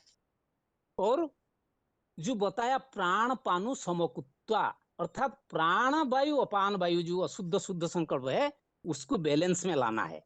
बैलेंस मतलब एक स्टार में ज्योति बिंदु के सिवाय दूसरा किसी में भी नहीं लगाना, मन को टिकाना एक ही बिंदु में। तो यूं तो मन इधर उधर भागेगी, क्योंकि आदत पड़ी हुई है। तो मेहनत तो जरूर करना पड़ेगा, जोर जबरदस्त से एकाग्र करनी हठ पूर्वक। तो यदा ही न इंद्रियार्थेषु न कर्मसु अनुसज्जते सर्व संकल्प सन्यासी युगारूढ़ तदुच्यते। ना इंद्रियों की रस, ना किसी कर्म से आसक्त। यदि हो जाओगे तब तो युग ही नहीं कहलाएगा। तो युग करने के लिए इसको करना ही बेहद जरूरी है। तो ऊर्ध्वरत आत्मानं आत्मानं न आत्मानं अवसादेत आत्मा एवं आत्मानं बंधु आत्मा एवं रिपु आत्मानं। मतलब आत्मा ही अपना बंधु है, मित्र है, और आत्मा ही अपना शत्रु है। इसलिए आत्मिक स्थिति को बराबर एकाग्र करके ऊपर को आत्मा को उठाना है, नीचे कर्मेंद्रिय तरफ, भ्रष्ट इंद्रिय की तरफ नहीं लाना है। बार बार ये प्रैक्टिस नियमित रेगुलर बेसिस में करनी है। और कैसे यू करना है उसके लिए तरीका बताया। शुचु देश प्रतिष्ठाप्य स्थिर आसनम आत्मन नात्युच्छितम नात्यु नीचम चेलांजिनी कुशोत्तरम। पवित्रता, शुद्धता और स्वच्छता, इस पर ध्यान रखना बेहद जरूरी है। बैठने का आसन डबल अहिंसा युक्त ब्रह्मचर्य व्रत के साथ आत्मा में स्थिर करने का है। ना आरामदायक करने के बैठना है, ना ज्यादा बहुत हठ पूर्वक बैठना है, थोड़ा अलर्ट, ये बेहद जरूरी है। नहीं तो नींद आना ये तो स्वाभाविक हो जाता है। इसीलिए और एक श्लोक बताया, समकायं शिरोग्रीवं धारेण अचलम अस्थिरम संप्रेक्ष्य नासिकाग्रं स्वयं च दिशा च अवलोकनम। मतलब सिर और गर्दन सीधे करके, आंख खुल करके, नाक के सामने दाएं ना बाएं को देखना है। मतलब दृष्टि को एक्टिक लगाना है। मतलब एक ही मुकर्रर तन में जिस रथ में भगवान शिव ज्योति आए हुए, उसको सामने लाओ या अपने भ्रू मध्य आत्मा को एक्टिक करके देखो। तो आत्मज्योति को निरंतर देखना है। तो इसमें 1 सेकेंड में अंतर नहीं पड़ना। बाबा तो प्रैक्टिस बताया, वो तो खुद किया, 24 आवर समाया, लेकिन हमको भी प्रैक्टिस करना पड़ेगा। आत्मा बिंदु में समाना, साथ साथ शारीरिक ऊर्जा को ऊपर उठाना, माना ब्रह्मचर्य व्रत का वो भी प्राथमिकता देना है।